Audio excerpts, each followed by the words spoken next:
Mind and body programme ਦੇਖ ਰਹੇ ਲੱਖਾਂ ਹੀ ਸਰੋਤਿਆਂ ਨੂੰ, ਲੱਖਾਂ ਹੀ ਦਰਸ਼ਕਾਂ ਨੂੰ ਡਾਕਟਰ ਨਰਿੰਦਰ ਰਵੀ ਦਾ ਪਿਆਰ ਭਰਿਆ ਨਮਸਕਾਰ, ਸਲਾਮ ਅਲੈਕਮ, ਸਤਿ ਸ੍ਰੀ ਅਕਾਲ ਐਂਡ ਵੈਰੀ ਗੁੱਡ ਮਾਰਨਿੰਗ।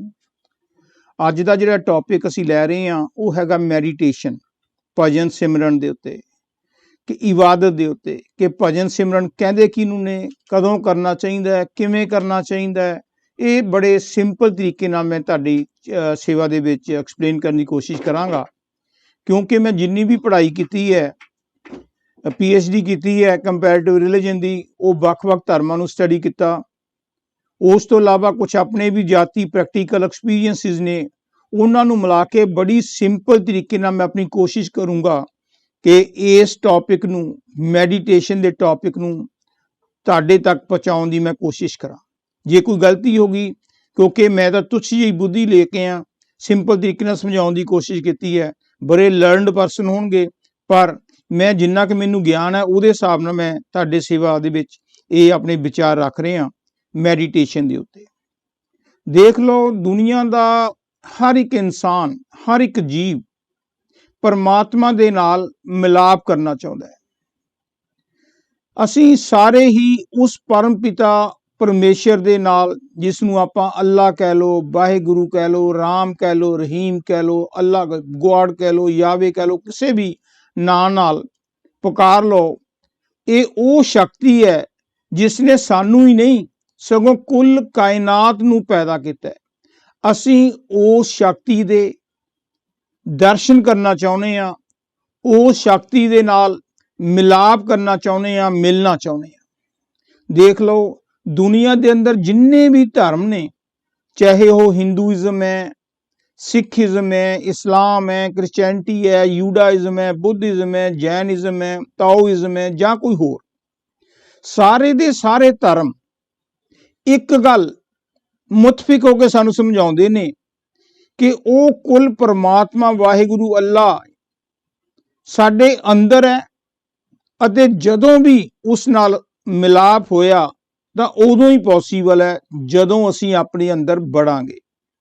ਬਾਹਰ ਜਿੰਨੀਆਂ ਮਰਜ਼ੀ ਟੱਕਰਾਂ ਮਾਰ ਲਓ, ਕਦੇ ਵੀ ਅੱਜ ਤੱਕ ਉਸ ਪਰਮਾਤਮਾ ਨਾਲ ਸਾਡਾ ਮਿਲਾਪ ਨਹੀਂ ਹੋਇਆ। ਕਹਿੰਦੇ ਨੇ ਕਿ ਕਿਉਂ ਭਟਕਤਾ ਫਿਰ ਰਹਾ ਤੂੰ ਐ ਤਲਾਸ਼ੇ ਯਾਰ में, रास्ता शाह रग में है दिलबर पे जाने के लिए, कि क्यों उसनू उस परमात्मा ਨੂੰ ਜੰਗਲਾਂ ਪਹਾੜਾਂ ਦੇ ਵਿੱਚ ਢੂੰਡਦੇ ਫਿਰਦੇ ਹੋ। ਉਹ ਤਾਂ ਸਾਡੇ ਜਿਹੜੀ ਆ ਥਰਡ ਆਈ ਦਾ ਗੇਟ ਹੈ, ਉਹਦੇ ਅੰਦਰ ਵੜੋਗੇ ਫਿਰ ਤੁਸੀਂ ਪਰਮਾਤਮਾ ਨਾਲ ਮਿਲਾਪ ਕਰ ਸਕਦੇ ਹੋ। ਬੁੱਲੇ ਸ਼ਾਹ ਨੇ ਕਿਹਾ ਸੀ, ਜਿਸ ਪਾਇਆ ਭੇਦ ਕਲੰਦਰ ਦਾ, ਕਲੰਦਰ ਮੀਨਸ ਪਰਮਾਤਮਾ ਰੱਬ, ਜਿਸ ਪਾਇਆ ਭੇਦ ਕਲੰਦਰ ਦਾ, ਰਾਹ ਖੋਜਿਆ ਆਪਣੇ ਅੰਦਰ ਦਾ। ਆਪਣੇ ਅੰਦਰ ਨੂੰ ਤੁਸੀਂ ਖੋਜਣਾ ਪਊਗਾ। ਉਹ ਬਾਸੀ ਹੈ ਸੁਖ ਮੰਦਰ ਦਾ, ਜਿੱਥੇ ਚੜ੍ਹਦੀ ਹੈ ਨਾ ਲਹਿੰਦੀ ਹੈ। ਜਪਜੀ ਸਾਹਿਬ, ਗੁਰੂ ਨਾਨਕ ਸਾਹਿਬ ਦੀ ਬੁੱਕ ਹੈ, ਉਹਨਾਂ ਨੇ ਲਿਖੀ ਹੈ, ਉਹਦੇ ਅੰਤ ਵਿੱਚ ਆਉਂਦਾ ਹੈ, ਜਿਨੀ ਨਾਮ ਧਿਆਇਆ, ਧਿਆਉਣਾ ਹੈ, ਬਾਰ-ਬਾਰ ਰਿਪੀਟ ਕਰਨਾ ਹੈ, ਜਿਨੀ ਨਾਮ ਧਿਆਇਆ ਗਏ ਮਸਕਤ ਕਾਲ, ਨਾਨਕ ਤੇ ਮੁਖ ਉਜਲੇ ਕੇਤੀ ਛੁੱਟੀ ਨਾਲ। ਇਸੇ ਤਰ੍ਹਾਂ ਹੀ ਗੁਰੂ ਗੋਬਿੰਦ ਗਾਇਓ ਨਹੀਂ, ਗੁਰੂ ਗੋਬਿੰਦ ਗਾਇਓ ਨਹੀਂ, ਜਨਮ ਕਾਰਥ ਜਾਏ। ਜ਼ਿੰਦਗੀ ਜਿਹੜੀ ਬਰਬਾਦ ਹੋ ਜੂਗੀ ਜਿੰਨਾ ਚਿਰ ਤੱਕ ਤੁਸੀਂ ਪਰਮਾਤਮਾ ਦਾ ਨਾਂ ਨਹੀਂ ਲੈਂਦੇ। ਸੁਖਮਨੀ ਸਾਹਿਬ, ਗੁਰੂ ਗ੍ਰੰਥ ਸਾਹਿਬ ਦਾ ਇੱਕ ਪਾਰਟ ਹੈ, ਪੇਜ 202 ਹੈ ਮੇਰੇ ਖਿਆਲ, ਸ਼ਾਇਦ ਮੈਂ ਗਲਤ ਨਾ ਹੋਵਾਂ। ਸੁਖਮਨੀ ਸਾਹਿਬ ਦੇ ਸ਼ੁਰੂ ਹੀ ਇੱਥੋਂ ਹੁੰਦੀ ਹੈ, ਸਿਮਰੋ ਸਿਮਰ ਸੁਖ ਪਾਓ, ਕਿ ਸਿਮਰਨ ਕਰਨਾ ਪਏਗਾ। ਕਬੀਰ ਸਾਹਿਬ ਨੇ ਆ ਹੁਣ ਜਿਹੜਾ ਆਪਾਂ ਸ਼ਬਦ ਲਿਆ ਸੀ, ਉਹਦੇ ਵਿੱਚ ਕਿਹਾ ਸੀ, ਸਿਮਰਨ ਸੇ ਸੁਖ ਹੋਤ ਹੈ, ਸਿਮਰਨ ਸੇ ਸੁਖ ਦਾ, ਸਿਮਰਨ ਸੇ ਦੁਖ ਜਾਏ, ਕਹੋ ਕਬੀਰ ਸਿਮਰਨ ਕੀਓ ਸਾਈਂ ਮਾਏ ਸਮਾਏ। ਕਿ ਜਿਹੜਾ ਭਜਨ ਸਿਮਰਨ ਕਰਨਾ ਨਾ, ਉਹਦੇ ਨਾਲ ਦੁੱਖ ਦੂਰ ਹੋ ਜਾਂਦੇ ਨੇ, ਉਹਦੇ ਨਾਲ ਸੁੱਖਾਂ ਦਾ ਵਾਸ ਆਉਂਦਾ ਹੈ। ਇੱਥੋਂ ਤੱਕ ਕਿ ਸਿਮਰਨ ਕਰਨ ਦੇ ਨਾਲ ਤੁਸੀਂ ਇੱਕ ਨਾ ਇੱਕ ਦਿਨ ਪਰਮਾਤਮਾ ਦੇ ਨਾਲ ਮਿਲਾਪ ਕਰ ਲਵੋਗੇ। ਮੁਹੰਮਦ ਸਾਹਿਬ, ਇਸਲਾਮ ਦੇ ਫਾਊਂਡਰ ਨੇ, Muhammad Sahib meditating in a cave of mount Hira, Hira ਦੀ ਜਿਹੜੀ ਘਾਟੀ ਹੈ ਨਾ ਮਾਊਂਟ, ਉੱਥੇ ਉਹਨਾਂ ਨੇ ਮੈਡੀਟੇਸ਼ਨ ਕੀਤੀ ਸੀ। ਵੈਨ ਹੀ ਸਾ ਦਾ ਐਂਜਲ ਜਿਬਰਾਈਲ, ਤੇ ਉਹ ਫਿਰ ਅੰਦਰੋਂ ਪ੍ਰਗਟ ਹੋ ਗਈ ਰੋਸ਼ਨੀ ਦੇ ਵਿੱਚੋਂ, ਪ੍ਰਕਾਸ਼ ਦੇ ਵਿੱਚੋਂ। ਉਹਨਾਂ ਨੂੰ ਪਰਮਾਤਮਾ ਨੇ ਕਿਹਾ ਕਿ ਤੂੰ ਮੇਰਾ ਬੇਟਾ, ਮੇਰਾ ਪ੍ਰਚਾਰ ਕਰ। ਮੈਡੀਟੇਸ਼ਨ ਜਿਹੜੀ ਹੈ ਨਾ, ਮੈਡੀਟੇਸ਼ਨ ਉਹ ਅਸਲ ਵਿੱਚ ਉਹਦੀਆਂ 3 ਸਟੇजेस ਨੇ। ਪਹਿਲੀ ਸਟੇਜ ਕੀ ਹੈ, ਜਾਂ ਇਹਨੂੰ ਕਹ ਲਓ ਮੈਡੀਟੇਸ਼ਨ 3 ਗੱਲਾਂ ਦੇ ਮਿਲਾਪ ਨਾਲ ਇਕੱਠ ਨਾਲ ਮਿਲਦਾ। ਮੈਡੀਟੇਸ਼ਨ ਕੱਲੀ ਕੋਈ ਚੀਜ਼ ਨਹੀਂ। ਪਹਿਲੀ ਜਿਹੜੀ ਸਟੇਜ ਹੁੰਦੀ ਹੈ ਉਹਨੂੰ ਆਪਾਂ ਸਿਮਰਨ ਕਹਿੰਦੇ ਆ, ਜ਼ਿਕਰ ਕਹਿੰਦੇ ਆ। ਉਰਦੂ ਦੇ ਵਿੱਚ ਜ਼ਿਕਰ ਕਹਿ ਦਿੰਦੇ ਨੇ, ਪੰਜਾਬੀ 'ਚ ਸਿਮਰਨ ਕਹਿ ਦਿੰਦੇ ਨੇ। ਦ ਰੈਪੀਟੀਸ਼ਨ ਆਫ ਐਨੀ ਨੇਮ ਔਰ ਨੇਮਸ ਆਫ ਗॉड, ਜਿਹੜਾ ਅਸੀਂ ਬਾਰ-ਬਾਰ ਅਸੀਂ ਪਰਮਾਤਮਾ ਦਾ ਨਾਮ ਲੈਂਦੇ ਆ। ਜਿਵੇਂ ਕੋਈ ਕਹਦੇ ਵਾਹਿਗੁਰੂ ਵਾਹਿਗੁਰੂ ਵਾਹਿਗੁਰੂ ਵਾਹਿਗੁਰੂ ਸਤਨਾਮ ਵਾਹਿਗੁਰੂ, ਕੋਈ ਕਹਿੰਦਾ ਓਮ ਓਮ, ਕੋਈ ਕੁਛ ਅੱਲਾ ਅੱਲਾ ਸੁਭਾਨ ਅੱਲਾ ਅੱਲਾਹੂ ਅਕਬਰ। ਇਹ ਜਿਹੜੇ ਅਸੀਂ ਬਾਰ-ਬਾਰ ਨਾਮ ਲੈਂਦੇ ਆ ਨਾ, ਉਹਨੂੰ ਆਪਾਂ ਸਿਮਰਨ ਕਹਿੰਦੇ ਆ। ਤੇ ਫਿਰ ਉਦੋਂ ਦੂਸਰੀ ਜਿਹੜੀ ਸਟੇਜ ਹੁੰਦੀ ਹੈ ਮੈਡੀਟੇਸ਼ਨ ਦੀ, ਉਹ ਹੁੰਦੀ ਹੈ ਧਿਆਨ ਧਰਨਾ, ਤਸੱਬਰ, ਪਿਕਚਰ ਬਣਾਉਣਾ, ਮੂਰਤ ਬਣਾਉਣਾ। ਭਾਵ ਇਹ ਹੈ ਕਿ ਜਦੋਂ ਅਸੀਂ ਸਿਮਰਨ ਕਰਦੇ ਆਪਣੇ ਖਿਆਲ ਨੂੰ ਇੱਥੇ ਲਿਆਉਣੇ ਆ, ਤੇ ਦੇਖ ਲਓ ਸਿਮਰਨ ਦੀ ਇੱਕ ਖਾਸੀਅਤ ਹੈ, ਜਿਹੜੀ ਵੀ ਚੀਜ਼ ਨੂੰ ਅਸੀਂ ਯਾਦ ਕਰਦੇ ਆ ਨਾ, ਆਟੋਮੈਟਿਕਲੀ ਉਹਦੀ ਜਿਹੜੀ ਪਿਕਚਰ ਹੈ ਸਾਡੀਆਂ ਅੱਖਾਂ ਦੇ ਵਿਚਕਾਲੇ ਆ ਜਾਂਦੀ ਹੈ। ਹੁਣ ਜੇ ਮੈਂ ਕਹਾਂ ਜਸਟਿਨ ਟਰੂਡੋ ਕੈਨੇਡਾ ਦੇ ਪ੍ਰਧਾਨ ਮੰਤਰੀ ਨੇ, ਰਾਈਟ ਵੇ ਜਸਟਿਨ ਟਰੂਡੋ ਦੀ ਉਹ ਟਾਈ ਜਾਂ ਕੁਛ ਲੱਗਿਆ ਹੋਇਆ ਮੇਰੇ ਦਿਮਾਗ ਤੇ ਆ ਜੂਗੀ। ਮੈਂ ਆਪਣੇ ਕਹਿੰਦਾ ਮੇਰੇ ਫਾਦਰ ਸਾਹਿਬ, ਉਹਦੀ ਫਾਦਰ ਸਾਹਿਬ ਦੀ ਗੱਲ ਆ ਜੂਗੀ। ਮੈਂ ਕਹਿੰਦਾ ਮੇਰਾ ਕਾਰ ਖੜੀ ਆ ਹੋਂਡਾ, ਤੇ ਉਹ ਕਾਰ ਦੀ ਪਿਕਚਰ ਆ ਜੂਗੀ। ਸੋ ਮਾਈਂਡ ਦੀ ਇਹ ਖਾਸੀਅਤ ਹੈ ਵੀ ਜਿਹੜੀ ਚੀਜ਼ ਦੇ ਬਾਰੇ ਸੋਚਦਾ ਨਾ, ਉਹਦੀ ਆਟੋਮੈਟਿਕਲੀ ਤਸਵੀਰ ਵੀ ਸਾਡੇ ਕੋਲ ਆ ਜਾਂਦੀ ਹੈ। ਸੋ ਸਾਨੂੰ ਉਸ ਆਪਣੇ ਮਾਈਂਡ ਤੋਂ ਫਾਇਦਾ ਲੈਣਾ ਚਾਹੀਦਾ ਕਿ ਜਿਹੜੀ ਚੀਜ਼ ਦਾ ਅਸੀਂ ਸਿਮਰਨ ਕਰਦੇ ਹਾਂ ਬਾਰ-ਬਾਰ ਉਹਦੀ ਸਾਨੂੰ ਪਿਕਚਰ ਆ ਜਾਂਦੀ ਹੈ। ਸੋ ਸਾਨੂੰ ਆਪਣਾ ਜਿਹੜਾ ਧਿਆਨ ਹੈ ਉਹ ਉੱਥੇ ਟਿਕਾਉਣ ਦੀ ਲੋੜ ਹੈ। ਦੇਖ ਲਓ ਜਦੋਂ ਵੀ ਅਸੀਂ ਕੋਈ ਚੀਜ਼ ਭੁੱਲ ਜਾਂਦੇ ਹਾਂ ਨਾ, ਕਈ ਵਾਰੀ ਭੁੱਲ ਜਾਂਦੇ ਵੀ ਉਹ ਅੱਛਾ ਉਹ ਕਦੋਂ ਮਿਲਿਆ ਸੀ, ਆਪਾਂ ਇੱਥੇ ਸੋਚਦੇ ਹਾਂ, ਕਦੇ ਲੱਤ ਤੇ ਜਾਂ ਪੈਰ ਤੇ ਨਹੀਂ ਰੱਖਦੇ। ਸੋ ਇੱਥੋਂ ਸਾਨੂੰ ਜਿਹੜੀ ਹੈ ਸਾਡੀ ਜਿਹੜੀ ਇਹ ਸੋਚਣ ਦੀ ਸ਼ਕਤੀ ਇੱਥੇ ਹੈ। ਸੋ ਇੱਥੋਂ ਹੀ ਸਾਨੂੰ ਗਿਆਨ ਮਿਲਦਾ, ਇੱਥੋਂ ਹੀ ਸਾਨੂੰ ਅੱਗੇ ਚੜ੍ਹਾਈ ਹੁੰਦੀ ਹੈ। ਸੋ ਇਹ ਦੇਖ ਲਓ, ਤਾਂ ਹੀ ਤਾਂ ਕਹਿੰਦੇ ਇੱਥੇ ਕਿਉਂ, ਤਾਂ ਆਪਣਾ ਕਹਿੰਦੇ ਗੁਰੂ ਕੀ ਮੂਰਤ ਮਨ ਮੇ ਧਿਆਨ। ਸੋ ਇੱਥੇ ਤੁਸੀਂ ਆਪਣੇ ਗੁਰੂ ਦੀ ਮੂਰਤ ਰੱਖਣੀ ਹੈ। ਸਵਾਮੀ ਜੀ ਵੀ ਇਹੀ ਕਹਿੰਦੇ ਨੇ, ਗੁਰੂ ਕਾ ਧਿਆਨ ਕਰ ਪਿਆਰੇ ਬਿਨਾ ਇਸਕੇ ਨਹੀਂ ਛੁੱਟਣਾ। ਇਹ ਦੇਖ ਲਓ ਗੁਰੂ ਅਮਰਦਾਸ ਕਹਿੰਦੇ ਨੇ, 9 ਦਰਵਾਜੇ 9 ਦਰ ਠਾਕੇ ਧਾਵਤ ਰਹਾਏ, 10ਵੇਂ ਨਿਜ ਕਰ ਬਾਸਾ ਪਾਏ। ਉੱਥੇ ਅਣਹਦ ਸ਼ਬਦ ਬਜੇ ਦਿਨ ਰਾਤੀ, ਗੁਰ ਸ਼ਬਦੀ ਗੁਰਮਤੀ ਸ਼ਬਦ ਸਰਾਵਣਿਆ। ਕਿ ਜਿਹੜੇ 9 ਦੁਆਰੇ ਨੇ, 9 ਦੁਆਰੇ ਕਿਹੜੇ ਨੇ, ਸਾਡੀਆਂ ਗਿਆਨ ਇੰਦਰੀਆਂ ਨੇ, 2 ਅੱਖਾਂ ਨੇ, 2 ਕੰਨ ਨੇ, 2 ਨੱਕ ਹੈ, ਮੂੰਹ ਹੈ, ਤੇ ਥੱਲੇ 2 ਇੰਦਰੀਆਂ ਦੇ ਸਰਾਗ ਨੇ। ਇਹਦੇ ਵਿੱਚ ਸਾਡਾ ਜਿਹੜਾ ਮਾਈਂਡ ਹੈ ਨਾ ਬਾਹਰ ਭੱਜਿਆ ਫਿਰਦਾ, ਇੰਨਾ ਭੱਜਿਆ ਫਿਰਦਾ ਕਿ ਇਹਨਾਂ ਕਰਕੇ ਅਸੀਂ ਅੰਦਰ ਨਹੀਂ ਵੜ ਸਕਦੇ। ਸੋ ਗੁਰੂ ਅਮਰਦਾਸ ਜੀ ਇਹੀ ਕਹਿੰਦੇ ਨੇ, 9 ਦਰ ਠਾਕੇ ਧਾਵਤ ਰਹਾਏ, 10ਵੇਂ ਨਿਜ ਕਰ ਬਾਸਾ ਪਾਏ। 9 ਦੁਆਰਿਆਂ ਤੇ ਤਾਂ ਬਾਹਰ ਹੀ ਬਾਹਰ ਨੇ।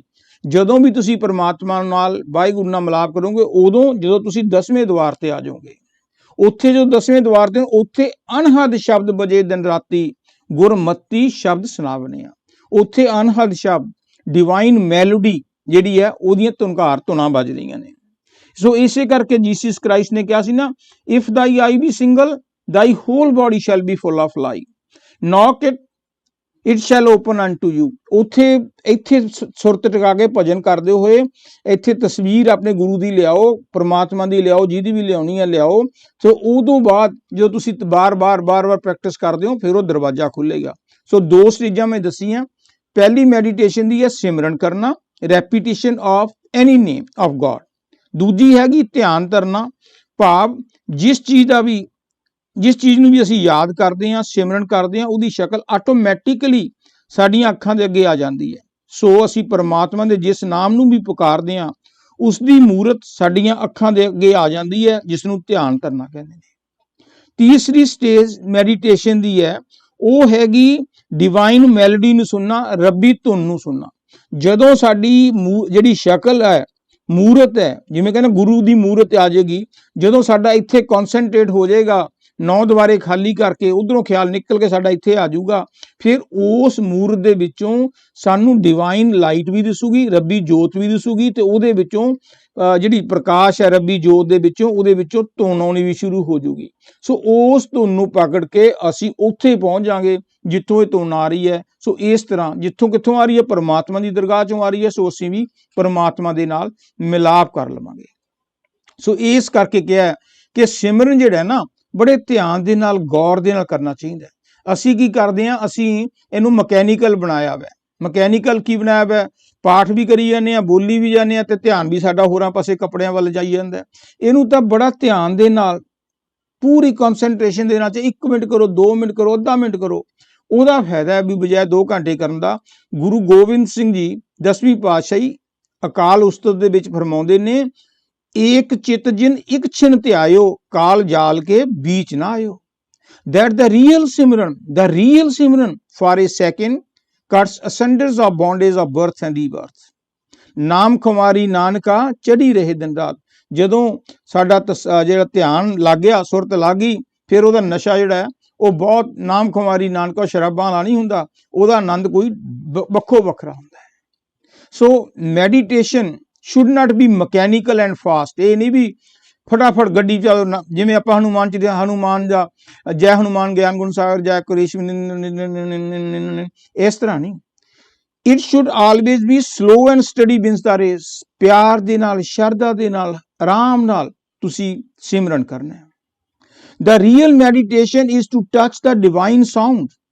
ਆ ਰਹੀ ਧੁਰ ਸੇ ਸਦਾ ਤੇਰੇ ਬੁਲਾਣੇ ਕੇ लिए। ਉਹ ਜਿਹੜੀ ਉੱਪਰਲੀ ਦਰਗਾਹ ਤੋਂ ਜਿਹੜੀ ਧੁਨ ਆ ਰਹੀ ਹੈ ਨਾ, ਉਹਨੂੰ ਪਕੜਨਾ। ਬਟ ਮੈਡੀਟੇਸ਼ਨ ਦੇ ਲਈ ਇਹ ਜ਼ਰੂਰੀ ਹੈ ਕਿ we have to build the atmosphere of meditation around us. ਜਿੱਥੇ ਸ਼ੋਰ ਸ਼ਰਾਬਾ ਹੁੰਦਾ ਹੋਵੇ, ਗਾਣੇ, ਡਾਂਸ, ਨਾਚ ਹੁੰਦਾ ਹੋਵੇ, ਟੀਵੀ ਉੱਚੇ ਲੱਗੇ ਹੁੰਦੇ ਹੋਣ, ਉੱਥੇ ਸਾਡੀ ਮੈਡੀਟੇਸ਼ਨ ਨਹੀਂ ਹੁੰਦੀ। ਚੁੱਪ ਕਰਕੇ ਕਮਰੇ ਜਿੱਥੇ ਸੁੰਨ ਹੋਵੇ, ਸੁੰਨ ਇਕਾਂਤ ਦੇ ਵਿੱਚ ਬੈਠ ਕੇ ਜਦੋਂ ਤੁਸੀਂ ਕਰਦੇ ਹੋ, ਉਹ ਮੈਡੀਟੇਸ਼ਨ ਦਾ ਫਾਇਦਾ ਹੈ। ਸੋਕਰੇਟਿਸ ਨੇ ਕਿਹਾ ਸੀ ਨਾ, ਨੋ ਥਾਈ ਸੈਲਫ। ਨੋ ਥਾਈ ਸੈਲਫ, ਕਿ ਆਪਣੇ ਆਪ ਦੀ ਪਹਿਚਾਣ ਕਰੋ। ਜਦੋਂ ਅਸੀਂ ਸਿਮਰਨ ਕਰਦੇ ਹਾਂ, ਧਿਆਨ ਧਰਦੇ ਹਾਂ, ਫਿਰ ਸਾਨੂੰ ਪਤਾ ਲੱਗਦਾ ਹੈ ਕਿ ਅਸੀਂ ਕੌਣ ਆ। Self realisation is essential before God realisation. Unless we know who we are, how can we know who God is. ਜਿੰਨਾ ਚਿਰ ਸਾਨੂੰ ਨਹੀਂ ਪਤਾ ਲੱਗਦਾ ਮੈਂ ਕੀ ਆ, ਕਿੱਥੋਂ ਆਇਆ, ਕਿਵੇਂ ਆਇਆ, ਤੇ ਫਿਰ ਅਸੀਂ ਪਰਮਾਤਮਾ ਨੂੰ ਕਿਵੇਂ ਪਛਾਣਾਂਗੇ। ਪਹਿਲਾਂ ਆਪਣੇ ਆਪ ਨੂੰ ਪਹਿਚਾਣ ਲਓ। ਜਦੋਂ ਆਪ ਦੀ ਪਹਿਚਾਣ ਹੋ ਜਾਊਗੀ, ਫਿਰ ਸਾਨੂੰ ਪਤਾ ਲੱਗੂਗਾ ਕਿ ਆਤਮ ਅੰਸ਼ ਰਾਮ ਦੀ, ਕਿ ਜਿਹੜੀ ਮੇਰੀ ਆਤਮਾ ਹੈ ਨਾ, ਜਿਹੜੀ ਮੇਰੇ ਅੰਦਰ ਪਾਵਰ ਹੈ, ਉਹ ਪਰਮਾਤਮਾ ਦੀ ਕੰਸ ਹੈ, ਜਿਸ ਤਰ੍ਹਾਂ ਸਮੁੰਦਰ ਦੀ ਇੱਕ ਲਹਿਰ ਹੈ। So we should sit for meditation with absolutely relaxed mind. ਕੋਈ ਦਿਮਾਗ ਤੇ ਟੈਨਸ਼ਨ ਨਾ ਹੋਵੇ ਕਿ ਮੈਂ ਕੀਤਾ ਨਹੀਂ, ਭਾਰ ਹੋਵੇ। ਆਰਾਮ ਨਾਲ ਕਰੋ, ਨਿਸ਼ਚਿੰਤ ਹੋ ਕੇ ਕਰੋ। We should sit every day and if we miss one day then try to make up at another time. ਕੋਈ ਨਾਗਾ ਨਾ ਪਾਓ, ਜੇ ਕਿਤੇ ਪੈ ਗਿਆ, ਜੇ ਹੁਣ ਮੈਂ ਰੇਡੀਓ ਪ੍ਰੋਗਰਾਮ ਕਰਨਾ, ਅੱਜ ਨਹੀਂ ਹੋਇਆ ਤਾਂ ਰੇਡੀਓ ਪ੍ਰੋਗਰਾਮ ਤੋਂ ਬਾਅਦ ਜਾ ਕੇ ਕਰ ਲਾਂ, ਜਾਂ ਉਦੋਂ ਪਹਿਲਾਂ ਉੱਠ ਕੇ ਕੰਮ ਕਰਾਂ। ਇਹ ਸਾਡੀ ਜ਼ਿੰਮੇਵਾਰੀ ਹੈ, ਕਿਉਂਕਿ ਅਸੀਂ ਪ੍ਰਾਇੋਰਟੀ ਦੇਣੀ ਹੈ। ਜਿਸ ਤਰ੍ਹਾਂ ਅਸੀਂ, ਜੇ ਕੋਈ ਡਰਾਮਾ ਆਉਂਦਾ ਟੀਵੀ ਦੇ 'ਚ, ਅਨੁਪਮਾ, ਸਾਡਾ ਚਾਅ ਚੜਿਆ ਹੁੰਦਾ ਕਿੰਨੇ ਵਜੇ ਆਊਗਾ, ਕਿਵੇਂ ਹੋਊਗਾ, ਸਾਰਾ ਕੰਮ ਛੱਡ ਕੇ, ਘਰ-ਬਾਰ ਦਾ ਕੰਮ ਛੱਡ ਕੇ ਉਹ ਡਰਾਮਾ ਦੇਖਦੇ ਹਾਂ। ਸੋ ਇਸੇ ਤੋਂ ਪ੍ਰਾਇੋਰਟੀ ਹੈ। ਇਸੇ ਤਰ੍ਹਾਂ ਹੀ ਸਾਡੀ ਜਿਹੜੀ ਪ੍ਰਾਇੋਰਟੀ ਪਰਮਾਤਮਾ ਦੇ ਲਈ ਹੋਣੀ ਚਾਹੀਦੀ ਹੈ, ਮੈਡੀਟੇਸ਼ਨ ਦੇਣੀ ਹੈ। ਉਹ ਅਨੁਪਮਾ ਨੇ ਕੁਛ ਨਹੀਂ ਦੇਣਾ, ਪਰ ਪਰਮਾਤਮਾ ਦੇ ਸਿਮਰਨ ਨੇ, ਪਰਮਾਤਮਾ ਦੇ ਜਾਪ ਨੇ ਸਾਡੇ ਲੱਖਾਂ ਕੰਮ ਬਣਾ ਦੇਣੇ, ਸਾਨੂੰ ਅੰਦਰੋਂ ਖੁਸ਼ੀ ਭਰ ਦੇਣੀ ਹੈ। ਮੈਡੀਟੇਸ਼ਨ ਕਰਨ ਤੋਂ ਪਹਿਲਾਂ ਸਾਨੂੰ ਆਪਣੇ ਬਾਰੇ ਸਮਝਣ ਦੀ ਲੋੜ ਹੈ ਕਿ ਜਿਵੇਂ ਮੈਂ ਪਹਿਲਾਂ ਦੱਸਿਆ ਕਿ ਸਾਡੇ ਵਿੱਚ 5 ਗਿਆਨ ਇੰਦਰੀਆਂ ਨੇ, ਸੈਂਸ ਆਰਗਨ ਨੇ। 2 ਅੱਖਾਂ ਨੇ, 2 ਕੰਨ ਨੇ, 2 ਨੱਕ ਨੇ, ਮੂੰਹ ਹੈ, ਸਕਿਨ ਹੈ, ਚਮੜੀ। ਦੇਖ ਲਓ, ਇਹਨਾਂ 5 ਨਾਲ, ਇਹ 5 ਗਿਆਨ ਇੰਦਰੀਆਂ ਨਾਲ ਸਾਨੂੰ ਦੁਨੀਆ ਦਾ ਹਰ ਵਕਤ ਗਿਆਨ ਮਿਲਦਾ ਰਹਿੰਦਾ ਹੈ। ਪਰ ਸਭ ਤੋਂ ਵੱਧ ਜਿਹੜਾ ਗਿਆਨ ਹੈ ਨਾ, ਉਹ ਆਈਜ਼ ਨਾਲ, ਅੱਖਾਂ ਨਾਲ 83% ਗਿਆਨ ਮਿਲਦਾ ਹੈ, ਕੰਨਾਂ ਨਾਲ 14% ਅਤੇ ਸਕਿਨ ਨਾਲ ਜਾਂ ਮੂੰਹ ਨਾਲ 3%। ਗਿਆਨ ਇੰਦਰੀਆਂ ਨਾਲ ਅਸੀਂ ਬਾਹਰੋਂ ਦੇਖ ਕੇ, ਅੱਖਾਂ ਨਾਲ ਦੇਖਦੇ ਹਾਂ, ਕੰਨਾਂ ਨਾਲ ਸੁਣਦੇ ਹਾਂ, ਮੂੰਹ ਨਾਲ ਬੋਲਦੇ ਹਾਂ, ਇਹਦੇ ਨਾਲ ਸਾਨੂੰ ਗਿਆਨ ਪ੍ਰਾਪਤ ਹੁੰਦਾ ਹੈ। ਪਰ ਮੈਡੀਟੇਸ਼ਨ ਨਾਲ ਜਿਹੜਾ ਗਿਆਨ ਹੈ ਉਹ ਅੰਦਰ ਹੁੰਦਾ ਹੈ। ਮੈਡੀਟੇਸ਼ਨ ਦਾ ਜਿਹੜਾ ਗਿਆਨ ਹੈ ਵੀ ਕੀ ਨੌਲੇਜ ਹੈ ਮੈਡੀਟੇਸ਼ਨ ਕਰਨ ਦਾ, ਉਹਦਾ ਗਿਆਨ ਅੰਦਰ ਹੈ, ਬਾਹਰਲਾ ਨਹੀਂ। ਆ ਜਿਹੜੀਆਂ ਗਿਆਨ ਇੰਦਰੀਆਂ ਬਾਹਰਲਾ ਗਿਆਨ ਦਿੰਦੀਆਂ, ਮੈਡੀਟੇਸ਼ਨ ਜਦੋਂ ਅਸੀਂ ਕਰਦੇ ਹਾਂ ਉਹ ਅੰਦਰਲਾ ਗਿਆਨ ਦਿੰਦੀ ਹੈ। ਸੋ ਸਵਾਲ ਪੈਦਾ ਹੁੰਦਾ ਕਿ ਅਸੀਂ ਫਿਰ ਅੰਦਰਲਾ ਗਿਆਨ ਕਿਵੇਂ ਪੈਦਾ ਕਰਾਂਗੇ, ਅਸੀਂ ਅੰਦਰ ਵੜਾਂਗੇ ਕਿਵੇਂ। ਅੰਦਰਲਾ ਗਿਆਨ ਸਾਨੂੰ ਤਾਂ ਹੀ ਪ੍ਰਾਪਤ ਹੋਊਗਾ ਨਾ ਕਿ ਜਦੋਂ ਅਸੀਂ ਅੰਦਰ ਵੜਾਂਗੇ। ਅੰਦਰ ਕਿਵੇਂ ਵੜਾਂਗੇ, ਗਿਆਨ ਕਿਵੇਂ ਪ੍ਰਾਪਤ ਹੋਊਗਾ, ਅੰਦਰਲਾ ਰੱਬੀ ਗਿਆਨ ਕਿਵੇਂ ਪ੍ਰਾਪਤ ਹੋਊਗਾ। ਬੁੱਲੇ ਸ਼ਾਹ ਨੇ ਕਿਹਾ ਸੀ ਨਾ, ਬੁੱਲਿਆ ਰੱਬ ਦਾ ਕੀ ਪਾਉਣਾ, ਇਧਰੋਂ ਪੁੱਟਣਾ ਉਧਰ ਲਾਉਣਾ। Change your direction from outer to inwards. ਆਪਣੀਆਂ ਡਾਇਰੈਕਸ਼ਨਾਂ ਚੇਂਜ ਕਰੋ। ਜਿਵੇਂ ਮੂੰਹ ਦੇ ਨਾਲ ਅਸੀਂ ਹਰ ਵਕਤ ਨਿੰਦਿਆ, ਚੁਗਲੀ, ਗਾਲੀ ਗਲੋਚ, ਪਤਾ ਨਹੀਂ ਪੈਸੇ ਦੇ ਮਗਰ ਗਾਲਾਂ, ਕਿਵੇਂ ਸਕੀਮਾਂ ਬਣਾਉਂਦੇ ਫਿਰਦੇ ਆ ਮੂੰਹ ਨਾਲ, ਉਹਦੀ ਥਾਂ ਤੇ ਇਹਨਾਂ ਚੀਜ਼ਾਂ ਨੂੰ ਨਿੰਦਿਆ ਚੁਗਲੀ ਕਰਨ ਦੀ ਥਾਂ ਤੇ ਉਹਦੀ ਥਾਂ ਤੇ ਜ਼ਿਕਰ ਕਰੋ, ਸਿਮਰਨ ਕਰੋ, ਪਰਮਾਤਮਾ ਦਾ ਨਾਮ ਲਵੋ। ਅੱਖਾਂ ਦੇ ਨਾਲ ਜੋ ਬਾਹਰ ਹੀ ਤਮਾਸ਼ੇ ਰੰਗ ਦੇਖਦੇ ਆ, ਡਰਾਮੇ ਦੇਖਦੇ ਆ, ਮੂਵੀਆਂ ਦੇਖਦੇ ਆ, ਲੜਾਈ ਝਗੜੇ ਦੇਖਦੇ ਆ, ਉਹਦੀ ਥਾਂ ਤੇ ਆਪਣੇ ਪਰਮਾਤਮਾ ਦੀ, ਆਪਣੇ ਗੁਰੂ ਦੀ ਮੂਰਤ, ਉਹਦਾ ਤਸੱਬਰ ਧਿਆਨ ਕਰੋ। ਗੁਰੂ ਕੀ ਮੂਰਤ ਮਨ ਮੇ ਧਿਆਨ। ਕੰਨਾਂ ਨਾਲ ਜੋ ਬਾਹਰੀ ਗੱਲਾਂ, ਗਾਣੇ, ਬੁਰੀਆਂ ਆਵਾਜ਼ਾਂ ਸੁਣਦੇ ਆ, ਉਹਦੀ ਥਾਂ ਤੇ ਡਿਵਾਈਨ ਸਾਊਂਡ ਨੂੰ ਸੁਣੋ। ਸੋ ਕਹਿਣ ਦਾ ਮਤਲਬ ਹੈ ਕਿ ਅਸੀਂ ਆਪਣੀਆਂ ਤਿੰਨੇ ਚੀਜ਼ਾਂ, ਅੱਖਾਂ ਨੂੰ ਅੰਦਰਲਾ ਦੇਖਣਾ, ਅੱਖਾਂ ਤਾਂ ਹੀ ਦੇਖਾਂਗੇ ਅੰਦਰਲਾ ਜਦੋਂ ਅਸੀਂ ਅੱਖਾਂ ਬੰਦ ਕਰਾਂਗੇ, ਤੇ ਜਿਹੜੇ ਕੰਨ ਨੇ ਉਹ ਵੀ ਆਪਣੇ ਬੰਦ ਕਰਕੇ ਉਂਗਲਾਂ ਰੱਖ ਲਓ ਤੇ ਅੰਦਰੋਂ ਸੁਣੋ, ਤੇ ਇਸੇ ਤਰ੍ਹਾਂ ਹੀ ਜਿਹੜਾ ਮੂੰਹ ਹੈ ਉਹ ਬੰਦ ਕਰਕੇ ਬੋਲਣਾ ਬੰਦ ਕਰ ਦਿਓ, ਤੇ ਫਿਰ ਤੁਸੀਂ ਦੇਖੋ ਕਿ ਅੰਦਰੋਂ ਤੁਹਾਨੂੰ ਡਿਵਾਈਨ ਲਾਈਟ ਮਿਲਣੀ ਸ਼ੁਰੂ ਹੋਵੇਗੀ। ਗੁਰੂ ਸਾਹਿਬ ਸਮਝਾਉਂਦੇ ਨੇ ਕਿ ਪੂਜਾ ਕरें ਸਭ ਲੋਕ ਸੰਤੋ। ਪੂਜਾ ਦੁਨੀਆ ਸਾਰੀ ਕਰਦੀ ਹੈ, ਮਨਮੁਖ ਥਾਏ ਨਾ ਪਾਈ, ਪਰ ਉਹਨਾਂ ਨੂੰ ਪਤਾ ਨਹੀਂ ਕਿ ਅਸਲੀ ਪੂਜਾ ਹੈ ਕੀ। ਪੂਜਾ ਕरें ਪਰ ਵਿਦ ਨਹੀਂ ਜਾਣੇ, ਦੂਜੇ ਪਾਉ ਮਲ ਲਾਈ। ਉਹ ਕਿਤਾਬਾਂ ਜਾਪ ਤਪ ਪੁੰਨ ਦਾਨ ਤੀਰਥ ਸਨਤ ਦੇ ਕਰ ਕਰਕੇ ਹਉਮੈ ਚੜਾ ਲੈਂਦੇ ਨੇ, ਪਰ ਉਹਦੇ ਨਾਲ ਉਹਨਾਂ ਨੂੰ ਕੁਝ ਲੱਭਦਾ ਨਹੀਂ ਹੈ। ਕੋਈ ਸਵੇਰੇ ਸ਼ਾਮ ਪੂਜਾ ਕਰਦਾ ਹੈ, ਕੋਈ ਜੋਤ ਜਗਾਉਂਦਾ ਹੈ, ਕੋਈ ਪੁੰਨਦਾਨ ਕਰਦਾ ਹੈ, ਵਰਤ ਰੱਖਦਾ ਹੈ, ਜੰਗਲਾਂ ਪਹਾੜਾਂ ਸਰੋਵਰਾਂ ਤੀਰਥ ਸਥਾਨਾਂ ਤੇ ਜਾਂਦਾ ਹੈ, ਪਰ ਦੇਖ ਲਓ ਕੋਈ ਨਹੀਂ ਅੱਜ ਤੱਕ ਦੁਨੀਆ 'ਚ ਅਜਿਹਾ ਬੰਦਾ ਮਿਲਿਆ ਜਿਨ੍ਹਾਂ ਨੂੰ ਜੋਤ ਜਗਾ ਕੇ, ਵਰਤ ਰੱਖ ਕੇ, ਪੁੰਨਦਾਨ ਕਰਕੇ, ਮੰਦਿਰ 'ਚ ਜਾ ਕੇ, ਸਰੋਵਰਾਂ ਜਾ ਕੇ, ਪਹਾੜਾਂ 'ਚ ਜਾ ਕੇ ਨਹਾ ਕੇ ਕਦੇ ਵੀ ਪਰਮਾਤਮਾ ਮਿਲਿਆ ਹੋਵੇ। ਉੱਥੇ ਪਰਮਾਤਮਾ ਮਿਲਦਾ ਨਹੀਂ, ਕਿਉਂਕਿ ਪਰਮਾਤਮਾ ਤਾਂ ਅੰਦਰ ਹੈ ਸਾਡੇ। ਜਿੱਥੇ ਅੰਦਰ ਹੈ ਤੇ ਜਿੰਨਾ ਚਿਰ ਅਸੀਂ ਅੰਦਰ ਨਹੀਂ ਵੜਦੇ ਉਹਨਾਂ ਚਿਰ ਤੱਕ ਸਾਡੀਆਂ ਇਹ ਟੱਕਰਾਂ ਹੀ ਨੇ। ਕਿਹਾ ਜਾਂਦਾ ਹੈ ਇਹ ਖੇਡ ਨਹੀਂ ਮਸਜਿਦ ਮੰਦਰ ਦੀ, ਇਹ ਮੰਦਰਾਂ ਮਸਜਿਦਾਂ ਦੀ ਖੇਡ ਨਹੀਂ, ਇਹ ਖੇਡ ਹੈ ਸਾਰੀ ਅੰਦਰ ਦੀ, ਇਹ ਅੰਦਰਲੀ ਖੇਡ ਹੈ। ਪੜ੍ਹ ਕਿਤਾਬਾਂ ਢੇਰ ਕੁੜੇ, ਮੇਰਾ ਵੱਧਦਾ ਜਾਵੇ ਅੰਧੇਰ ਕੁੜੇ। ਜਿੰਨੀਆਂ ਵੱਧ ਕਿਤਾਬਾਂ ਪੜ੍ਹੀ ਜਾਂਦੇ ਹੋ ਕਿ ਮੈਂ ਗੀਤਾ ਦਾ 200 ਵਾਰੀ ਪਾਠ ਕਰ ਲਿਆ, ਮੈਂ ਫਲਾਣੀ ਬੁੱਕ ਦਾ ਮੈਂ ਉਹ 5 ਬਾਣੀਆਂ ਦਾ 1000 ਵਾਰੀ ਕੀਤਾ, ਉਹਦੇ ਨਾਲ ਸਾਡੀ ਈਗੋ ਵੱਧਦੀ ਹੈ, ਕਿਉਂਕਿ ਸਾਨੂੰ we have to go within. ਕਿਤਾਬਾਂ ਵੀ ਤਾਂ ਇਹੀ ਕਹਿੰਦੀਆਂ ਧਿਆਨ ਨਾਲ ਪੜ੍ਹੋ, ਕਿਤਾਬਾਂ ਵਿੱਚ ਇਹੀ ਕਹਿੰਦੇ ਆ, ਜਿਵੇਂ ਉਹਨਾਂ ਨੇ ਕਿਹਾ ਹੀ ਹੈ ਵੀ ਅੰਦਰ ਜਾਓ। ਦਮ ਦਮ ਸੱਜਣ ਦਾ ਨਾਂ ਨਿਕਲੇ, ਇਹ ਅਸਲ ਇਬਾਦਤ ਹੁੰਦੀ ਹੈ। ਦਮ ਦਮ ਸੱਜਣ ਦਾ ਨਾਂ ਨਿਕਲੇ, ਇਹੋ ਅਸਲ ਇਬਾਦਤ ਹੁੰਦੀ ਏ। ਮੁਖ ਤੱਕਣਾ ਯਾਰ ਪਿਆਰੇ ਦਾ, ਆਸ਼ਿਕ ਦੀ ਤਲਾਵਤ ਹੁੰਦੀ ਏ। ਦੇਖ ਲਓ ਜਿਹੜੀ ਆਪਣਾ ਸਕੂਲ ਦੇ ਵਿੱਚ ਜਿਓਮੈਟਰੀ ਹੁੰਦੀ ਸੀ ਨਾ, ਪ੍ਰਕਾਰ ਜਿਹਨੂੰ ਕਹਿੰਦੇ ਨੇ, ਪ੍ਰਕਾਰ ਦਾ ਇੱਕ ਪਾਸੇ ਤਿੱਖੀ ਜੀ ਸੂਈ ਲੱਗੀ ਹੁੰਦੀ ਹੈ ਤੇ ਦੂਜੇ ਪਾਸੇ ਆਪਾਂ ਪੈਨਸਲ ਪਾਉਣੇ ਕੇ ਘਮਾਉਣੇ ਆ। ਉਹ ਇੱਕ ਸੂਈ ਆਪਾਂ ਜ਼ਮੀਨ ਤੇ ਪੇਪਰ ਤੇ ਗੱਡ ਦਿੰਦੇ ਆ, ਫਿਰ ਆਪਾਂ ਉਹਨੂੰ ਗੋਲ ਚੱਕਰ ਬਣਾਉਣੇ ਆ, ਸਕੁਅਰ ਬਣਾਉਣਾ, ਜੋ ਮਰਜ਼ੀ ਬਣਾ ਲਓ। ਇਸੇ ਤਰ੍ਹਾਂ ਹੀ ਜਿਹੜਾ ਆਪਣਾ ਧਿਆਨ ਹੈ ਨਾ, ਉਹ ਥਰਡ ਆਈ ਦੇ ਉੱਤੇ ਟਿਕਾਓ। ਜਦੋਂ ਅਸੀਂ ਥਰਡ ਆਈ ਤੇ ਟਿਕਾ ਲਵਾਂਗੇ ਸਿਮਰਨ ਕਰਦੇ ਕਰਦੇ ਕਰਦੇ ਕਰਦੇ, ਤੇ ਫਿਰ ਜਿਹੜਾ ਹੈਗਾ ਸਾਨੂੰ ਧੁਨ ਵੀ ਸੁਣੂਗੀ, ਸਾਨੂੰ ਪ੍ਰਕਾਸ਼ ਵੀ ਸੁਣੂਗਾ। ਭਗਵਤ ਗੀਤਾ ਹਿੰਦੂਆਂ ਦੀ ਪਵਿੱਤਰ ਕਿਤਾਬ ਹੈ, ਉਹਦਾ ਜੇ ਚੈਪਟਰ ਤੁਸੀਂ ਚੈਪਟਰ 6 ਖੋਲੋ, ਉਹਦਾ ਜਿਹੜਾ ਸ਼ਲੋਕ ਹੈ 10, 11, 12, 13, ਉਹਦੇ ਵਿੱਚ ਮੈਡੀਟੇਸ਼ਨ ਦਾ ਤਰੀਕਾ ਦੱਸਿਆ ਗਿਆ। ਮੈਡੀਟੇਸ਼ਨ 'ਚ ਲਾਰਡ ਕ੍ਰਿਸ਼ਨ ਅਰਜੁਨ ਨੂੰ ਸਮਝਾਉਂਦੇ ਨੇ ਕਿ ਮੈਡੀਟੇਸ਼ਨ ਇਕਾਂਤ ਵਿੱਚ, ਸੋਲੀਚਿਊਡ ਵਿੱਚ ਕਰੋ, ਜਿਸ ਵਿੱਚ ਆਪਣੀ ਪਿੱਠ ਸਿੱਧੀ, ਐ ਨਹੀਂ ਢੂੰ ਲਾ ਕੇ ਬਹਿ ਜਾਣਾ, ਜਾਂ ਕਰਕੇ ਸਿੱਧੀ ਪਿੱਠ ਹੋਵੇ, ਗਰਦਨ ਸਿੱਧੀ, ਨੱਕ ਦੀ ਨੁੱਕਰ ਤੇ ਧਿਆਨ ਕਰੋ, ਇੱਧਰ ਉੱਧਰ ਨਾ ਦੇਖੋ, ਨਾ ਸੋਚੋ, ਨਾ ਜ਼ਿਆਦਾ ਖਾਓ, ਨਾ ਭੁੱਖੇ ਰਹੋ, ਆਸਨ ਨਾ ਬਹੁਤਾ ਉੱਚਾ ਰੱਖੋ, ਨਾ ਜ਼ਮੀਨ ਤੇ ਬੈਠੋ। ਪਿਆਰ ਨਾਲ, ਸ਼ਾਂਤੀ ਨਾਲ, ਪਿਆਰ ਤੇ ਸ਼ਾਂਤੀ ਨਾਲ ਮਨ ਨੂੰ ਪ੍ਰਭੂ ਦੇ ਸਿਮਰਨ ਵਿੱਚ ਲਗਾ ਦਿਓ, ਫਿਰ ਸਾਡੀ ਕੋਈ ਤਰੱਕੀ, ਕੋਈ ਫਾਇਦਾ ਮਿਲੂਗਾ। ਕਈ ਲੋਕ ਦੁਨੀਆ ਦੇ ਵਿੱਚ ਮਾਲਾ ਫੇਰ ਕੇ ਪਰਮਾਤਮਾ ਦਾ ਸਿਮਰਨ ਕਰਦੇ ਨੇ, ਜਿਵੇਂ ਖਾਸ ਕਰਕੇ ਹਿੰਦੂ ਤੇ ਸਿੱਖ ਵੀ, ਹਿੰਦੂ ਵੀ, ਉਹਨਾਂ ਕੋਲ ਜਿਹੜੀ ਮਾਲਾ ਹੁੰਦੀ ਹੈ ਨਾ, ਉਹਦੇ 108 ਮਣਕੇ ਹੁੰਦੇ ਨੇ। ਸੋ ਇਸੇ ਤਰ੍ਹਾਂ ਹੀ ਜਿਹੜੇ ਮੁਸਲਿਮ ਵੀਰ ਨੇ, ਉਹ ਮਾਲਾ ਨੂੰ ਤਸਬੀਹ ਕਹਿੰਦੇ ਨੇ, ਉਹਦੇ ਹੁੰਦੇ ਨੇ 34 ਮਣਕੇ। ਮੁਸਲਮਾਨ ਜਿਸ ਤਰ੍ਹਾਂ ਅਸੀਂ 108 ਵਾਰ ਰਾਮ ਰਾਮ ਰਾਮ ਰਾਮ ਰਾਮ ਰਾਮ ਸੀਤਾ ਰਾਮ, ਜਾਂ ਹਰੇ ਕ੍ਰਿਸ਼ਨ ਕ੍ਰਿਸ਼ਨ ਕ੍ਰਿਸ਼ਨ ਕ੍ਰਿਸ਼ਨ ਹਰੇ ਕ੍ਰਿਸ਼ਨ, ਇਹ ਜੋ ਵੀ ਅਸੀਂ ਜਾਪ ਕਰਦੇ ਹਾਂ, ਮਣਕਾ 108 ਵਾਰ ਫੇਰ ਕੇ ਦੂਜੀ ਮਾਲਾ ਫੇਰਦੇ ਹਾਂ। ਸੋ ਮਾਲਾ ਜਦੋਂ ਅਸੀਂ ਫੇਰਦੇ ਹਾਂ, ਇਸੇ ਤਰ੍ਹਾਂ ਜਿਹੜੇ ਮੁਸਲਮਾਨ ਵੀਰ ਨੇ ਉਹ 34 ਵਾਰ, ਪਹਿਲੀ ਵਾਰ ਕਹਿੰਦੇ ਨੇ ਅੱਲਾਹੂ ਅਕਬਰ ਅੱਲਾਹੂ ਅਕਬਰ ਅੱਲਾਹੂ ਅਕਬਰ ਅੱਲਾਹੂ ਅਕਬਰ, ਤੇ ਫਿਰ ਦੂਸਰੀ ਵਾਰ ਮਾਲਾ ਜਦੋਂ ਪੂਰੀ ਹੁੰਦੀ ਹੈ ਫਿਰ ਕਹਿੰਦੇ ਅੱਲਾਹ ਅੱਲਾਹ ਅੱਲਾਹ ਅੱਲਾਹ, ਫਿਰ ਤੀਸਰੀ ਵਾਰ ਕਹਿੰਦੇ ਨੇ ਸੁਹਾਨ ਅੱਲਾਹ ਸੁਹਾਨ ਅੱਲਾਹ ਸੁਹਾਨ ਅੱਲਾਹ। ਹਰ ਧਰਮ ਦੇ ਵਿੱਚ ਡਿਫਰੈਂਟ ਤਰੀਕੇ ਦੱਸੇ ਨੇ ਪਰਮਾਤਮਾ ਨੂੰ ਯਾਦ ਕਰਨ ਦੇ। ਕੁਰਾਨ ਵਿੱਚ ਆਉਂਦਾ ਹੈ ਅੱਲਾ ਮੇਰਾ ਮਾਲਕ ਹੈ, ਇਸ ਲਈ ਇਸ ਦੀ ਇਬਾਦਤ ਕਰੋ। ਭਾਵੇਂ ਬਹੁਤੀ ਦੁਨੀਆ ਮਾਲਾ ਫੇਰ ਕੇ ਪ੍ਰਭੂ ਦਾ ਸਿਮਰਨ ਕਰਦੇ ਨੇ,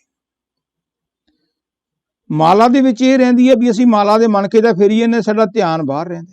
ਫਿਰ ਇਹ ਹੁੰਦਾ ਵੀ ਕਦੋਂ ਉਹ ਜਿਹੜਾ ਅਖੀਰਲਾ ਮਣਕਾ ਹੁੰਦਾ ਫਿਰ ਜਾ ਕੇ ਸਵਿਚ ਕਰਨੀ ਹੁੰਦੀ ਹੈ, ਉਧਰ ਧਿਆਨ ਰਹਿੰਦਾ। ਸੋ ਸਾਨੂੰ ਕਨਸੈਂਟਰੇਸ਼ਨ ਬਣਾਉਣ ਦੀ ਲੋੜ ਹੈ। ਮੈਂ ਇਹ ਨਹੀਂ ਕਹਿੰਦਾ ਕਿ ਮਾਲਾ ਫੇਰਨੀ ਮਾੜੀ ਗੱਲ ਹੈ, ਮੈਂ ਇਹਨਾਂ ਗੱਲਾਂ 'ਚ ਪੈਂਦਾ ਨਹੀਂ ਜਿੰਨੀ ਕਿ ਮੈਂ ਸਟੱਡੀ ਕੀਤੀ ਹੈ, ਕਿਉਂਕਿ ਜਦੋਂ ਬੰਦੇ ਨੂੰ ਲੱਗੀ ਹੋਵੇ ਭੁੱਖ ਲੱਗੀ ਆ, ਪੂਰੀ ਜਾਨ ਘਟੀ ਜਾਂਦੀ ਹੈ, ਭੁੱਖ ਲੱਗੀ ਆ, ਉਹਦੇ ਥਾਲੀ 'ਚ ਪਾ ਕੇ ਤੁਸੀਂ ਮਟਰ ਪਨੀਰ ਲਿਆਤਾ, ਸੁੱਕੀ ਆਲੂ ਦੀ ਸਬਜ਼ੀ ਲਿਆਤੀ, ਨਾਲ ਰਾਇਤਾ ਲਿਆਤਾ, ਨਾਲੇ ਸੈਲਡ ਲਿਆਤਾ, ਨਾਲੇ ਚਾਰ ਲਿਆਤਾ, ਨਾਲੇ ਗੰਢਾ ਲਿਆਤਾ।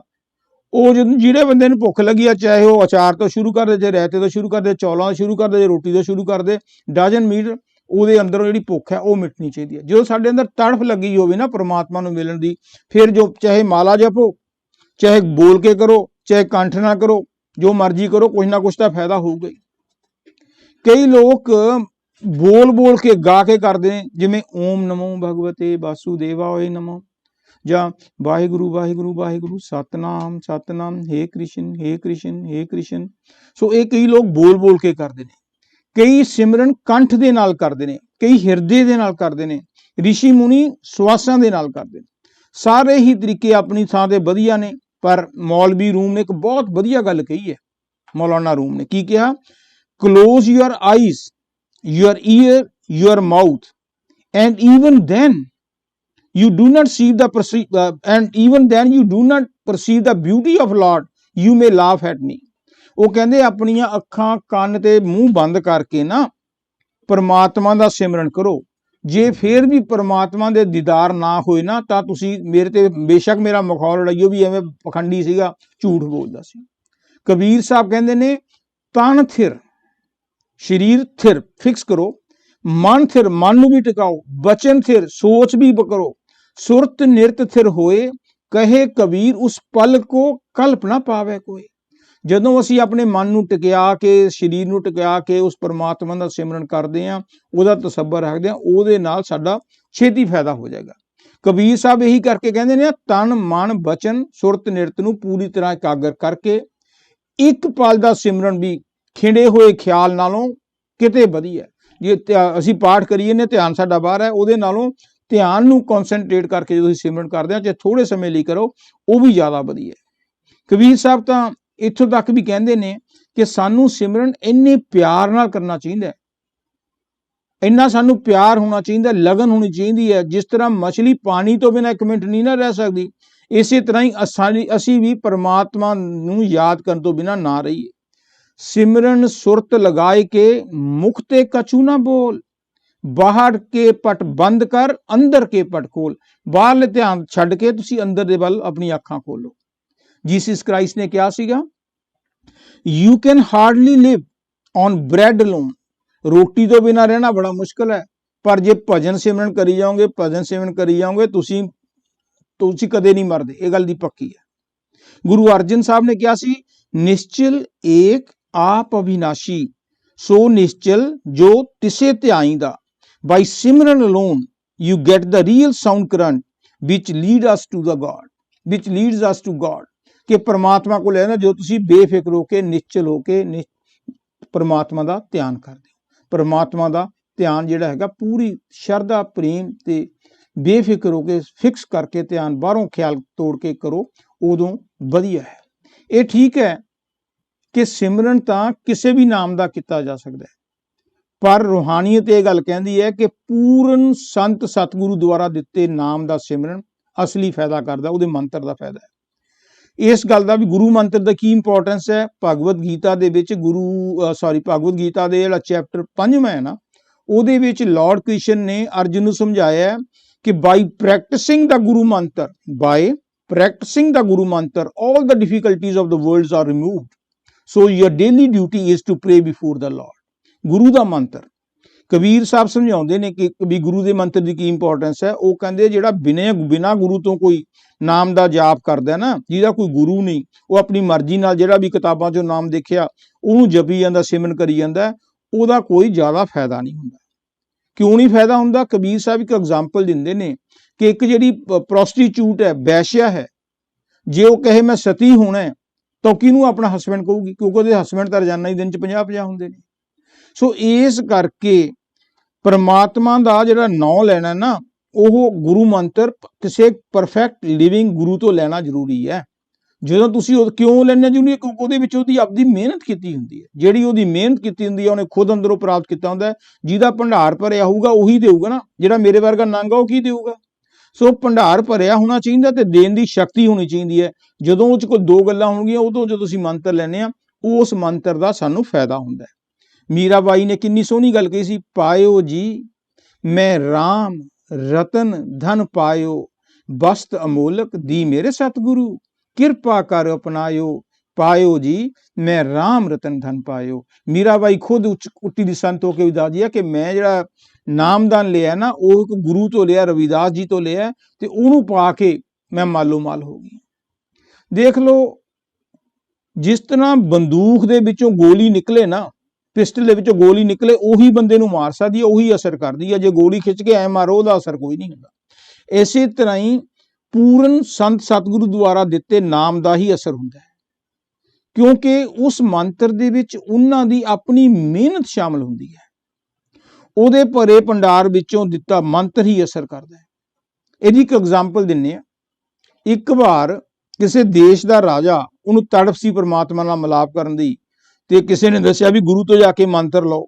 ਉਹ ਕੋਈ ਉਸ ਰਾਜ ਦੇ ਵਿੱਚ ਪਹੁੰਚਿਆ ਹੋਇਆ ਗੁਰੂ ਰਹਿੰਦਾ ਸੀ, ਪੂਰਨ ਸੰਤ ਸੀ, ਉਹਦੇ ਕੋਲੇ ਗਏ ਤੇ ਜਾ ਕੇ ਕਹਿੰਦੇ ਵੀ ਮਹਾਰਾਜ ਜੀ ਮੈਂ ਪਰਮਾਤਮਾ ਨਾਲ ਮਿਲਾਪ ਕਰਨਾ ਚਾਹੁੰਦਾ, ਕੋਈ ਮੈਨੂੰ ਮੰਤਰ ਦਿਓ ਜਿਹਦੇ ਨਾਲ ਮੈਂ ਪਰਮਾਤਮਾ ਨਾਲ ਮਿਲਾਪ ਕਰ ਸਕਾਂ। ਸੰਤ ਮਹਾਪੁਰਸ਼ ਮਹਾਤਮਾ ਜੀ ਕਹਿੰਦੇ ਰਾਜਨ ਤੂੰ ਰਾਮ ਨਾਮ ਦਾ ਸਿਮਰਨ ਕਰਿਆ ਕਰ। ਕਹਿੰਦਾ ਕੀ ਜੀ? ਕਹਿੰਦਾ ਰਾਮ ਨਾਮ ਦਾ ਸਿਮਰਨ ਕਰਿਆ ਕਰ।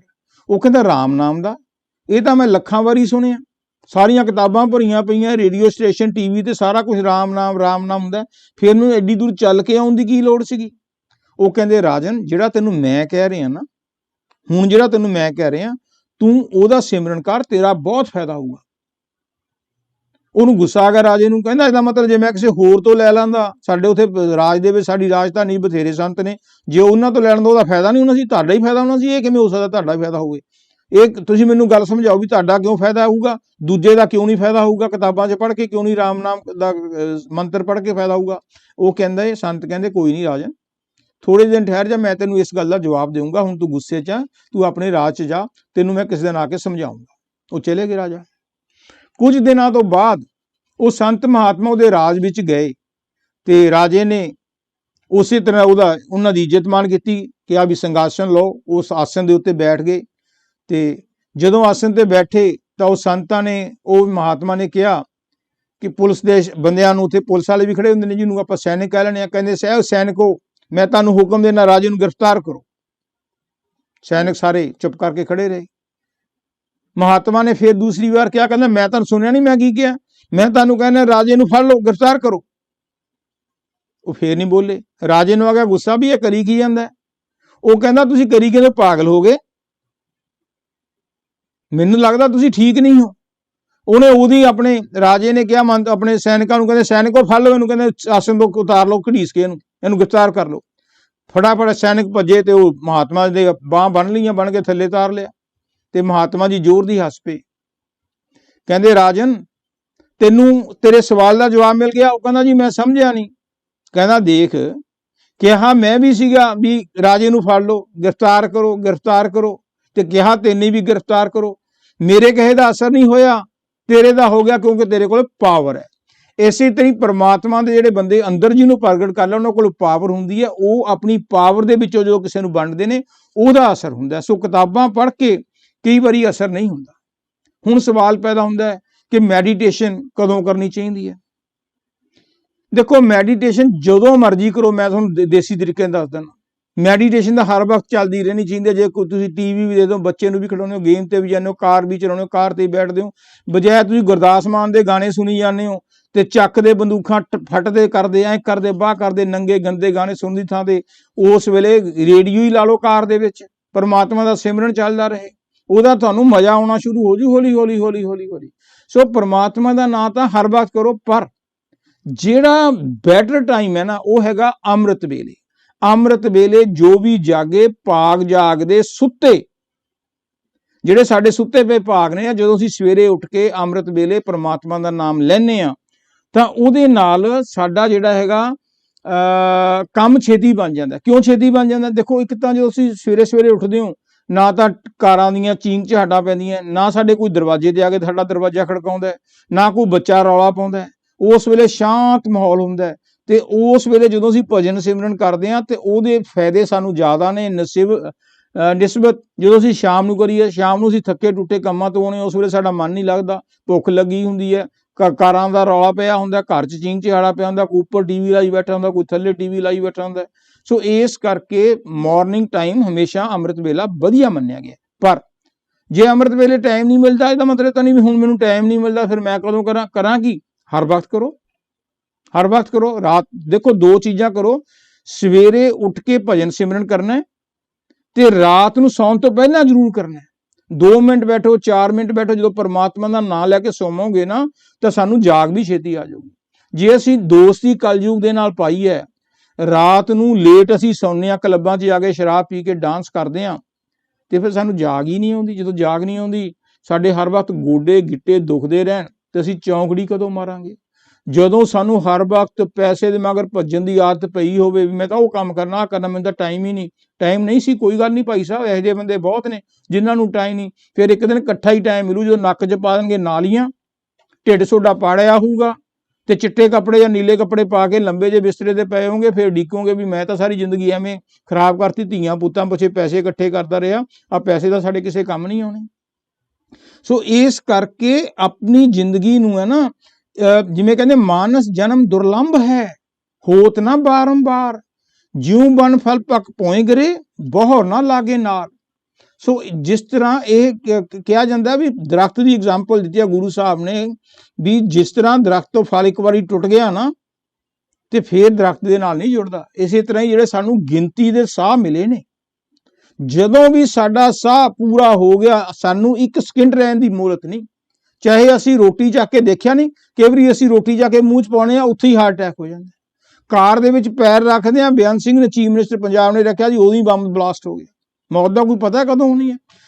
ਜਿਹੜੀ ਸਾਡੀ ਬੇਨਜ਼ੀਰ ਭੁੱਟੋ ਹੈ, ਜਲਸੇ ਤੋਂ ਕਰਕੇ ਬਾਹਰ ਆਰਾਮ ਨਾਲ ਕਾਰ 'ਚ ਬੈਠੀ, ਜਦੋਂ ਇਕੱਠ ਹੋਇਆ ਕਾਰ ਦਾ ਬੋਲਟ ਖੋਲ ਕੇ ਨਿਕਲੀ, ਉੱਥੋਂ ਹੀ ਸ਼ੂਟ ਕਰਤਾ, ਮਰ ਗਈ।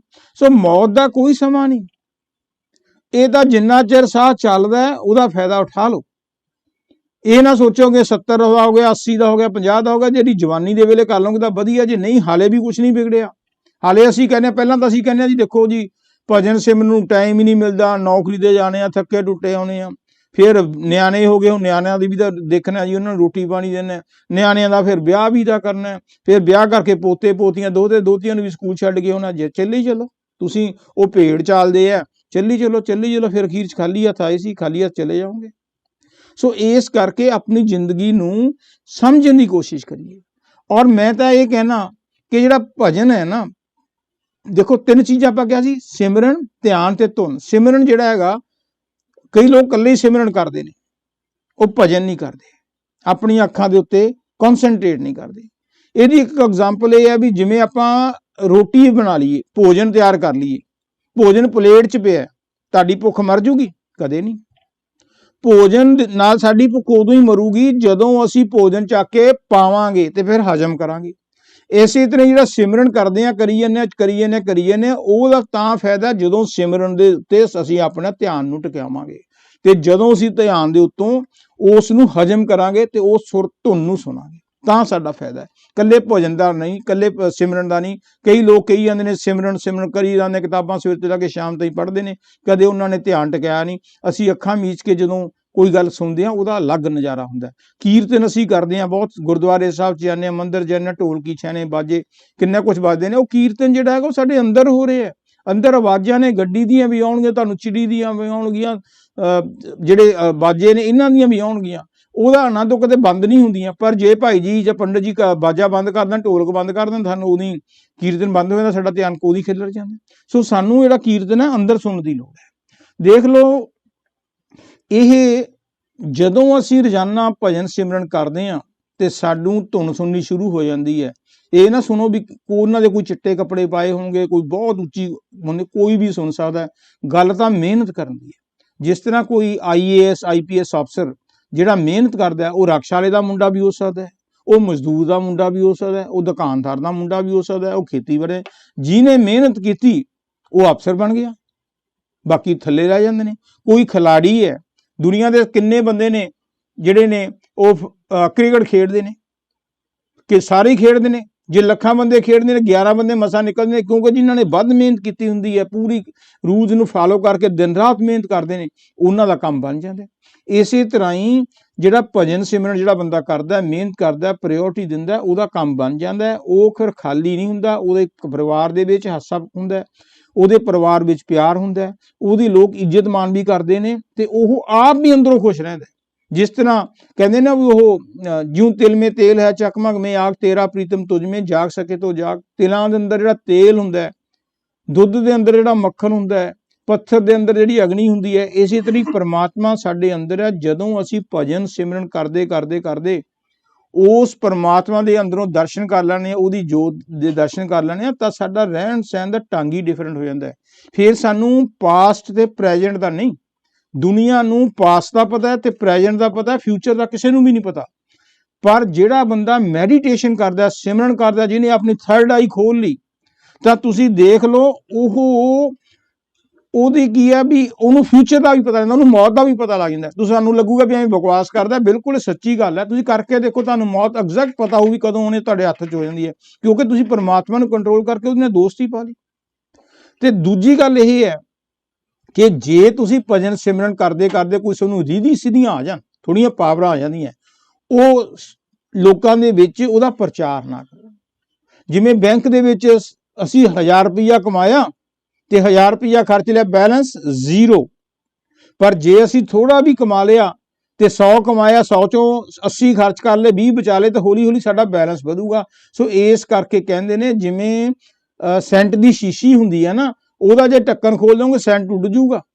ਇਸੇ ਤਰ੍ਹਾਂ ਹੀ ਜੇ ਸਾਡੇ ਕੋਲ ਕੋਈ ਕਰਾਮਾਤਾਂ ਆ ਜਾਣ, ਬਹੁਲੇ ਬੰਦਿਆਂ ਕੋਲੇ ਹੁੰਦੀਆਂ, ਉਹ ਕਰਾਮਾਤਾਂ ਸ਼ੋ ਨਹੀਂ ਸਾਨੂੰ ਕਰਨੀਆਂ ਚਾਹੀਦੀਆਂ, ਕਿਉਂਕਿ ਸਾਡਾ ਜਿਹੜਾ ਮੇਨ ਟਾਰਗੇਟ ਹੈ ਉਹ ਪਰਮਾਤਮਾ ਨਾਲ ਮਿਲਾਪ ਕਰਨਾ।